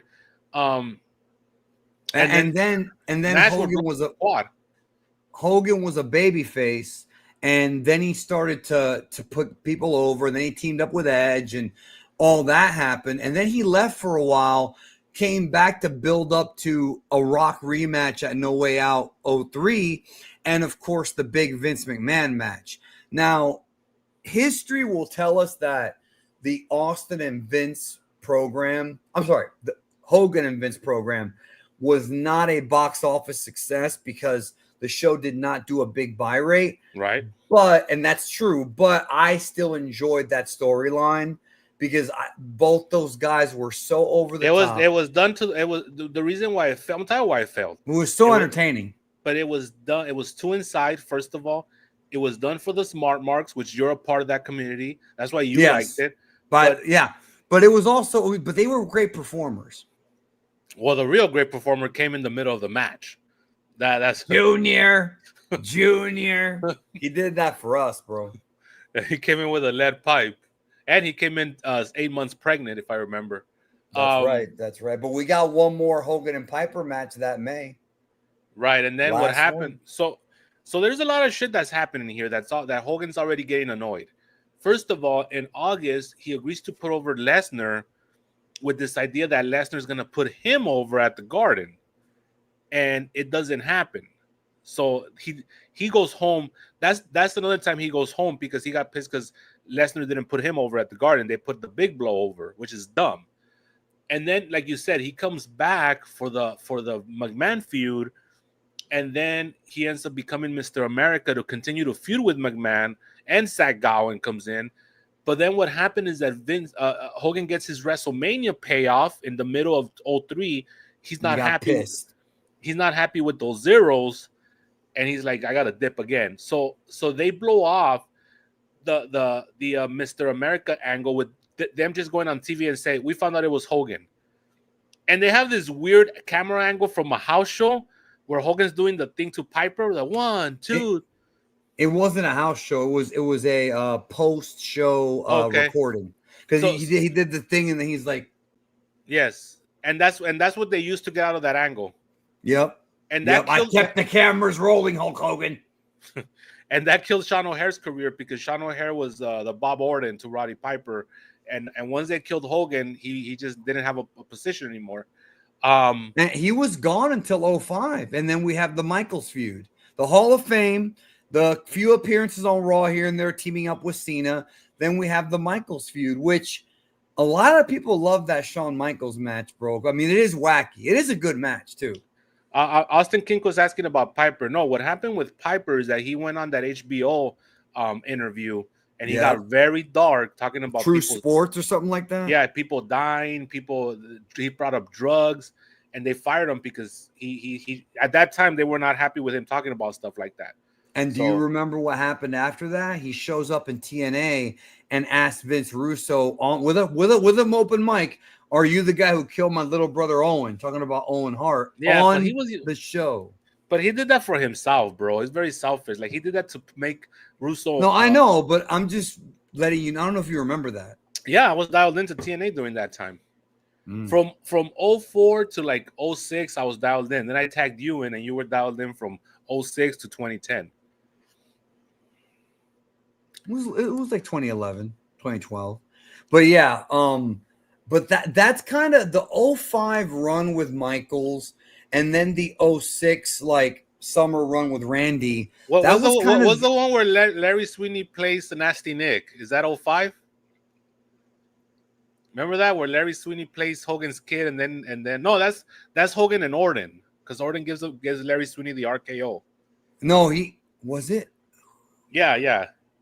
Hogan gives. Would you say Hogan gives Larry Sweeney the RKO? No. Randy Orton gives Larry Sweeney the RKO because Larry Sweeney's playing Nasty Nick. I don't remember him playing Nasty Nick. You might be right. People in the chat, please remind Danny here. Oh, come on, they don't remember. Dude, we have some gems here, bro. That after we got that Frente de Viste, bro. You're saying the chat peak was Frente de Viste, bro? And it was. That and Javon Evans, bro. No, they peaked with EC3 versus Mox, bro, at a random Raw that we forgot about. And we had to go look. Remember, I found it and I put it on the screen. I was like, it actually happened. My question is, who will be the new face have Hulk Hogan vibes in this generation? No one. Different era. Boom, Chicago. It's a different era. I was gonna say, but it'll be a spoiler, so I'm not gonna say.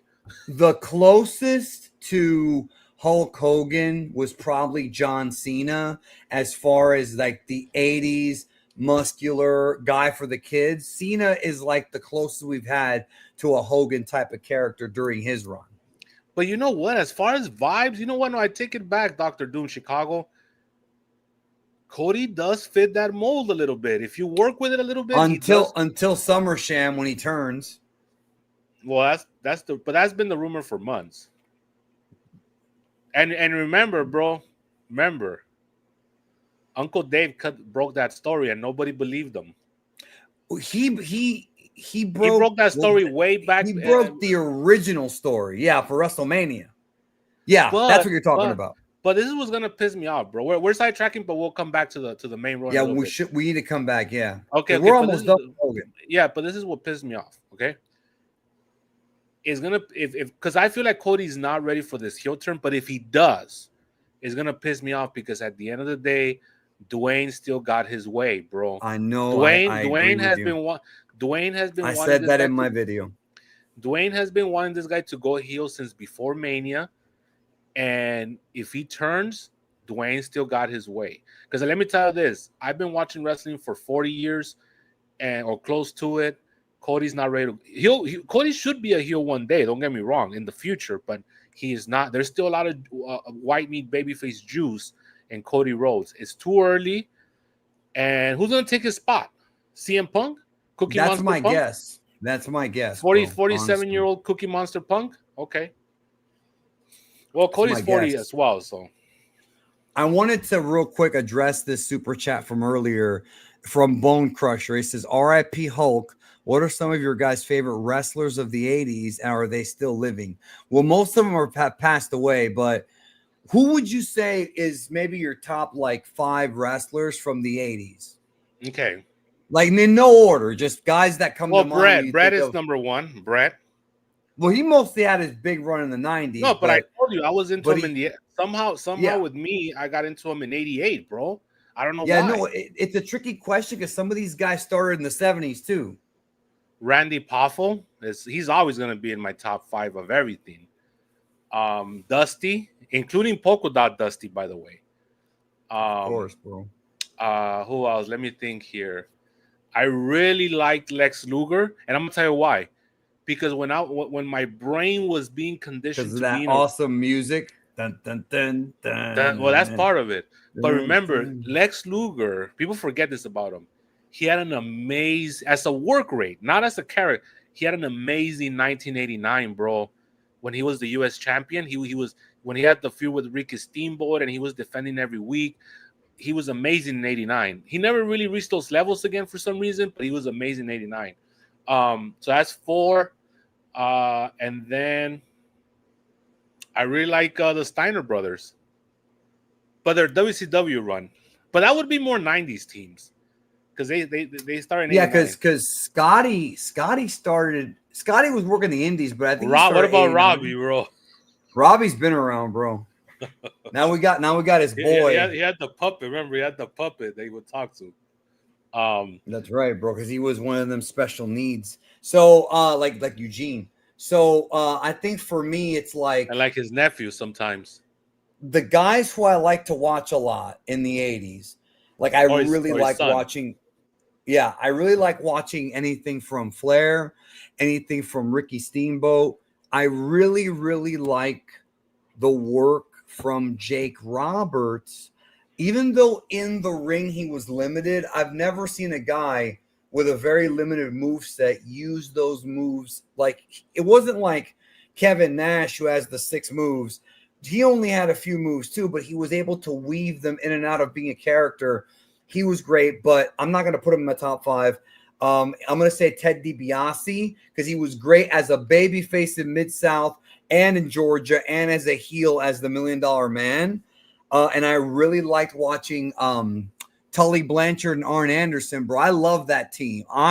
If you were going to tell me like what's your favorite 80s team from the NWA, it'd probably be Tully and Arn, bro. I thought it would be Forever the Revival, bro. Isn't it the same team? Yeah, pretty much. I mean, I thought you were going to say the Rock and Rolls, but because they were up there too, bro. We Well, can't deny that. well, one of the Rock and Rolls has a very special place in our heart. One of them. Yeah, Uh, well, the uh, other one, well, they both do, bro. The 5th ring post is still great. J Bubba 20 says, "What do you think of Heyman taking the Oracle name?" That just tells me that he listens. That's all. He's a listener. They all listen. He's They a all listen. He's a listen. fan of this show. They all listen, bro. Did Andre the Giant have issues moving towards the end of his career? Actually, it was yes, but it was longer than just towards the end. He had that problem for years, bro. His back was shot in like '85. There's a famous story from The Princess Bride. Have you heard that story? Which one? When who's the girl that plays the Princess Bride, bro? I don't remember. I have the criteria of that movie, but I forgot the name of the actors. Um, Buttercup's her name in the movie, right? yeah, not a Aldo Montoya, the Portuguese man of war. He's my favorite character in that movie. My name is Indigo Montoya. You killed my father. Prepare to die. That's an alpha line, bro. That's an alpha line forever. And he looks like Eddie Guerrero too. Oh, Robin Wright. So Robin Wright was saying that. Remember, there's a scene where Andre catches her when she jumps out of the window or whatever. He couldn't do that, bro. They had to put like some things on his back, and connect it to the ground so it could rest his back when he did that scene. It's not like she was gonna jump on him and catch. He couldn't even like hold her for any length of time. He couldn't do it. So and that movie came out in '86. So that tells you all you need to know right there. Yeah, he was done by that time, to the point where in '88 he was only doing certain shots and really only TV, because yeah, he wasn't doing a full schedule anywhere during like after '85. I don't think he was doing a full schedule at all. No, and also something else they would do is they would put him in 6-mans. Yes, and then when Warrior was getting ready for his big run, this is pretty controversial. When Warrior was getting ready for his big run, Vince had Warrior go out there and squash him all over town for in 28 seconds. Remember that high show run where people would be pissed because yeah, and then the story goes that Warrior was snug, and then Andrea told him, "Stop doing that, ball. Stop doing that." And then Andrea put his fist out, and Warrior went right into it and almost knocked himself out because he didn't listen to the veteran. Bro, what you liked about Aurelian Smith Jr. was his stories after the matches, bro. That's where he's in your top 5. Two with toys, bro. Two But yeah, so to wrap up on Hogan, because there's not much left to British say. bullshit.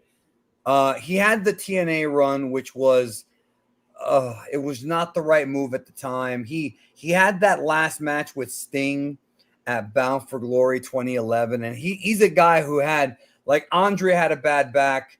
He had a really bad back too, Hogan, by that point.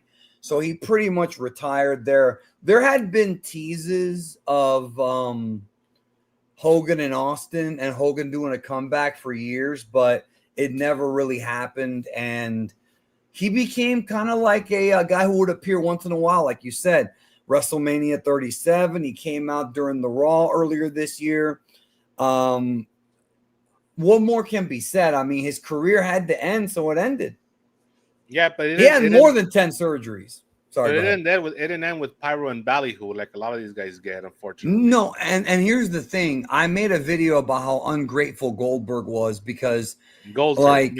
Yeah, because fucking dude, Bret Hart didn't get the kind of retirement Goldberg got. A lot of guys don't, and Hogan didn't either. A lot of guys didn't get the Dusty Rhodes get that retirement. He sure shit deserved it more than Goldberg. And it's just one of those things where, like, Hogan, with the fact that the fans have turned on him, I don't think he would have ever gotten like a proper farewell now. So it's just things turned out the way they did, bro. Okay. I don't know what else to say. Wait a minute. But Goldberg is he's not upset about what they did for him. He's upset about what they didn't do for him. There's a big difference. But I still think he's a little bit ungrateful. There's a lot of guys ungrateful. He's not ungrateful. You're it's the wrong definition. He's grateful for what. Okay, let's say they invite you somewhere, right? And they're trying to honor you because you have this amazing knowledge of Dragon Ball, and you're gonna get whatever. You're gonna get invited to a dinner, and they promise you this, and this, and you show up, and it's like half that. Bro, I know you would be pissed. Now that doesn't mean you would be ungrateful. There's a big difference, but you would be upset. And that makes sense. That makes sense. And that's what all Goldberg is saying. Like, why did they lie to me? Why do they tell me they were gonna do this, and this, and then when I show up, it's just this? That's all he's saying. And he made that very clear at the Ariel Helwani interview. He's like, I appreciate what they did for me. And then at the end, he was even like, fuck it, they gave me 28 seconds. A lot of people don't even get that. There are just so many guys, man, that deserve something like that above Goldberg. Yeah, but it was also to fuck with AEW. So they actually used Goldberg as a pawn, which ended up blowing up in their face because that entire weekend WWE looked bad. Yeah, they couldn't sell out the bitches pay-per-view. It was 5,000 plus, which is horrible for WWE these days.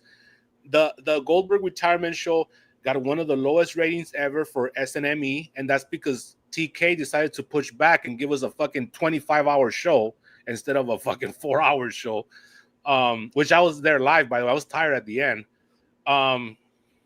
So anyway, so that's the whole thing.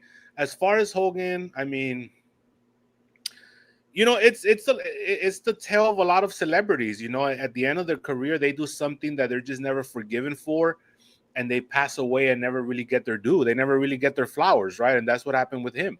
There's a lot of people like that. I mean, look at Roman Polanski. I mean, he can't even come into this country because he was with a minor. Well, his crimes, I think, were far worse than Hogan's. No, of course, I'm not even trying to compare. What I'm saying is that people look at his career and his body of work, and they're like, why shouldn't that be celebrated? And he's another big one is R. Kelly. R. Kelly musically was a genius, but all the shit that he did caught up with him. And it's actually hard to hear R. Kelly anywhere on the radio because consequences, like there are consequences for your behavior. You know what I mean? But it goes back to what I said at the very beginning of this podcast. Do not pedestal celebrities. Like anyone who you see on television or on YouTube or anywhere of a sports guy, they have bad days. They do fucked up shit. It's just the way it is. I think once people can mentally accept that this sort of invisible bullshit moral high ground doesn't even exist, and that everyone's flawed and that everyone's a sinner, I think that's when we'll start improving as a civilization and being better. But man, they just, you know what I mean? Like, it just goes so. I don't know if I'm saying it right. It just, people need to stop pedestaling celebrities, bro. Like, you think Hogan's the only wrestler who has said the N-word, bro? There's guys in that company who still work there now, making six figures, who and you and I know a couple of them who have thrown the N-word around a lot more than even Hogan did. Thankfully, you think he's the only one? Thankfully, I never use that horrific word ever. No, never. We can laugh at it when Quentin Tarantino does it, but I have an internal little buzzer in my head. But as soon as I'm gonna I stop myself, and then I say African American who wants to avoid confrontation. So I'll what about the haircut for women that to kiss other women? So I'll be like soft. So I'll be like this soft. African Americans who like to avoid confrontation. See, that's all you have to do. You're gonna get in trouble one day, bro. What are you talking? What? I'm trying to. Javon Evans, bro. What does the NXT stand for? Next. That's exactly what we know that already. Yeah. I was thinking could bring up the little fellow and the propeller hat, bro. Yeah. But I mean, at least they paid tribute to him on SmackDown today. No, they did, and they weren't going to do. I didn't think they were going to do like an entire tribute show on him. They didn't. They just showed videos. I think they were not gonna have Dustin Rhodes out there talking about when Dustin Rhodes. He's wait, talk about the Owen Hart thing. When Owen Hart took the Harley Race's chili, crying. Didn't he spike it with something in the middle? What was the story? I don't know. He said something about that. I don't remember, but yeah. Yeah, Louis 2 times, I think that's his name. Now, what's worse, an African American who avoids confrontation or a Mexican who can't speak Spanish? Well, first of all, let me clarify that, okay? We've never said that an African American who avoids confrontation is bad. I just don't respect them. There's a big difference. I could not respect someone. I mean, some of them drive limos, bro. We need them in society, right? Now, a Mexican who can't speak Spanish, that I really take offense to, and I don't want those people around my vicinity. Especially if it says brown pride. But he killed the PDF file, so I like him again. Is that what they're called on the internet, bro? A PDF file? PDF file, yes. You're dialed into the internet, so you would know that. That's old, bro. I heard that 10 years ago. No. So, anyways, let me tell you what's worse, bro. And I don't know if you've encountered these people. It's not even so much the Latinos, because Mexican and there's other countries that speak Spanish. It's not so much the Latinos that cannot speak Spanish. I don't care. It's the ones that can't speak Spanish and they try to speak Spanish in a matter of fact way, and they butcher the fucking language. Those are the ones. That's my pet peeve, bro. I got one even better than you. The ones that everything you just said, right? They can't speak Spanish and they speak it poorly, but they've got their flag and a necklace. They have the flag tattooed, Puerto Rico, they got all this fucking, they have their whole body tells the world, hey, I'm Puerto Rican. And when you talk to them in Spanish, oh, I don't speak Spanish, bro. You might have to put the American flag on yourself, bro. Or better, bro, put a WCW sticker on your ass and fucking head down south, bro. You know what I'm saying? Like, you know or OVW in the crate. I come in that to Jim. That's a Jim Neidhart, right? They did it to the midget Bret Hart on Raw. To Jim Neidhart, they sprayed WCW on him. Bro, this poor guy was so desperate for a payday that he sacrificed his dignity, bro. Yeah, he's the only one that stayed besides the Black Heart. Louis 2 times says geek, and this is a serious question, bro. We need to put this to bed. Geekdom, will you ever forgive Johnny Mundo? I think It's been so. years, bro. And I forgave Jake Gyllenhaal. Yeah, but that's different. He was acting. Yes. Well. Mario Hernandez is like, what about Dragon's Balls marks in AEW that can't speak Spanish, but he's Cuban? What? He's talking about Sammy Guevara, bro. Oh, of course. I forgot all about that guy. A man you don't respect. I actually forgot all about that guy, bro. Holy shit. Well, so did TK, bro. When's the last time he booked him?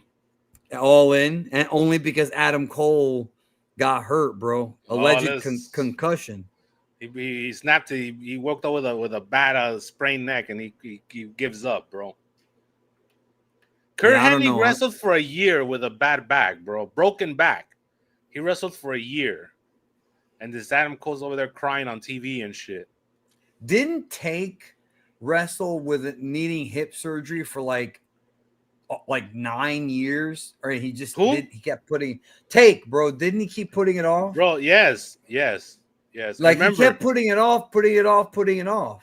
Right, and that's why Big Kev said he'll take a bullet for him, because he saw how he was backstage hurting, and he put on a show when he was in front of the audience. He would fucking fall down and like start screaming and putting ice on his hip. Kurt Angle wrestled with a broken freaking neck against Brock Lesnar at WrestleMania 19, damn near sacrificing his life, and he still came out, and he's a man for it. Adam Cole comes, he goes to bed, he wakes up with a sprained neck, bro, from sleeping wrong, and he fucking gives up the title and cries. Come on. Yeah, I don't know what that's about. It was also weird that they wouldn't say what it was about either. Like, and I get it, they want to keep it private, but it almost felt like he was done. Like, you know what I'm saying? Bro, somebody what was the name of the guy that wears all pink, bro? And Kyle Fletcher. Kyle Fletcher should have got the microphone. He should have told them, I heard you got a disease and they call it AIDS. Call it AIDS, baby. That's why you're crying like a dog. He would have got over for me. He's already over for me, bro. He's got a good gimmick. Here, Bone Crusher 0806 with absolutely no context just puts tunnels of Typhon, bro. You could tell he's a listener, bro. You want to address this one, bro? We're gonna get out of here after this. All right. I feel like the new generation is a lot softer than old school, both physically, yes, are more hesitant to get her or speak their mind. Yes, we agree 100%. We do live in a very soft generation that's used to, very entitled generation too. Not only soft but also entitled. They think that their opinion, just because it's opinion, cannot be a wrong opinion.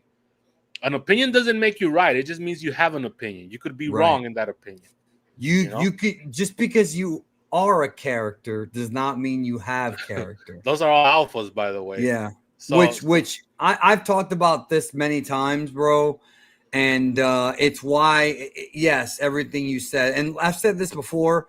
Study the work of Professor Jonathan Haidt. He's written several books on this from a psychological perspective. He's actually broken down how the human brain is changing from the previous generation to the current one. So, but we have to be careful, because on the other extreme of that is that fucking Andrew Tate toxic masculinity shit too, which is the other side of the spectrum. That's I don't think Jonathan Haidt's talked about that in his books, but maybe he has.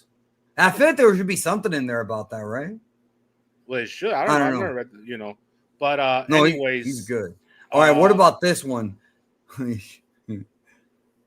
I'm a post 87. How can I go against my nature and become alpha? You donate some money to the stream, bro. You know what? And that question itself, you're already on your way. I'm gonna simplify it because we got to get out here. And this in itself is a whole show. This question is an entire show, by the way. So we can't. But I think the mistake, an alpha is someone who's authentic. Now, authentic doesn't necessarily mean strong or weak. It means sometimes you're gonna be strong, sometimes you're gonna be weak. That's being authentic to yourself. Like I said earlier, when it comes to forgiveness, authentic means being accountable for who you are and being true to your ethics and your values. See, I always tell people, get a core ethics, right? You if you're faithful to your ethics, you're never gonna be wrong because you're faithful to your ethics. If you're faithful to your emotions, you're gonna make mistakes. And like 98% of people are faithful to their emotions. They're guided by what they're feeling in the moment. And that's where you make mistakes. You have to have a core ethics. And if you do, people are gonna like you more because they're gonna know you're authentic and you're gonna be alpha. Simple as that. That's the good start right there. With that being said, we are out. Thanks everybody for joining us. Really appreciate it. Take care of yourself and your families and each other. And remember, man, like, you know, whenever a celebrity dies, and this, we also lost Ozzy and Malcolm Jamal Warner, which was crazy because that dude was young, very young. 54 or something. Yeah, bro. Yes, 54, drowning. But you know, you Mother never Nature know. got him, bro. Yeah, you never know when the last day of someone is, so treasure them as much as you can. I'm out. See you later.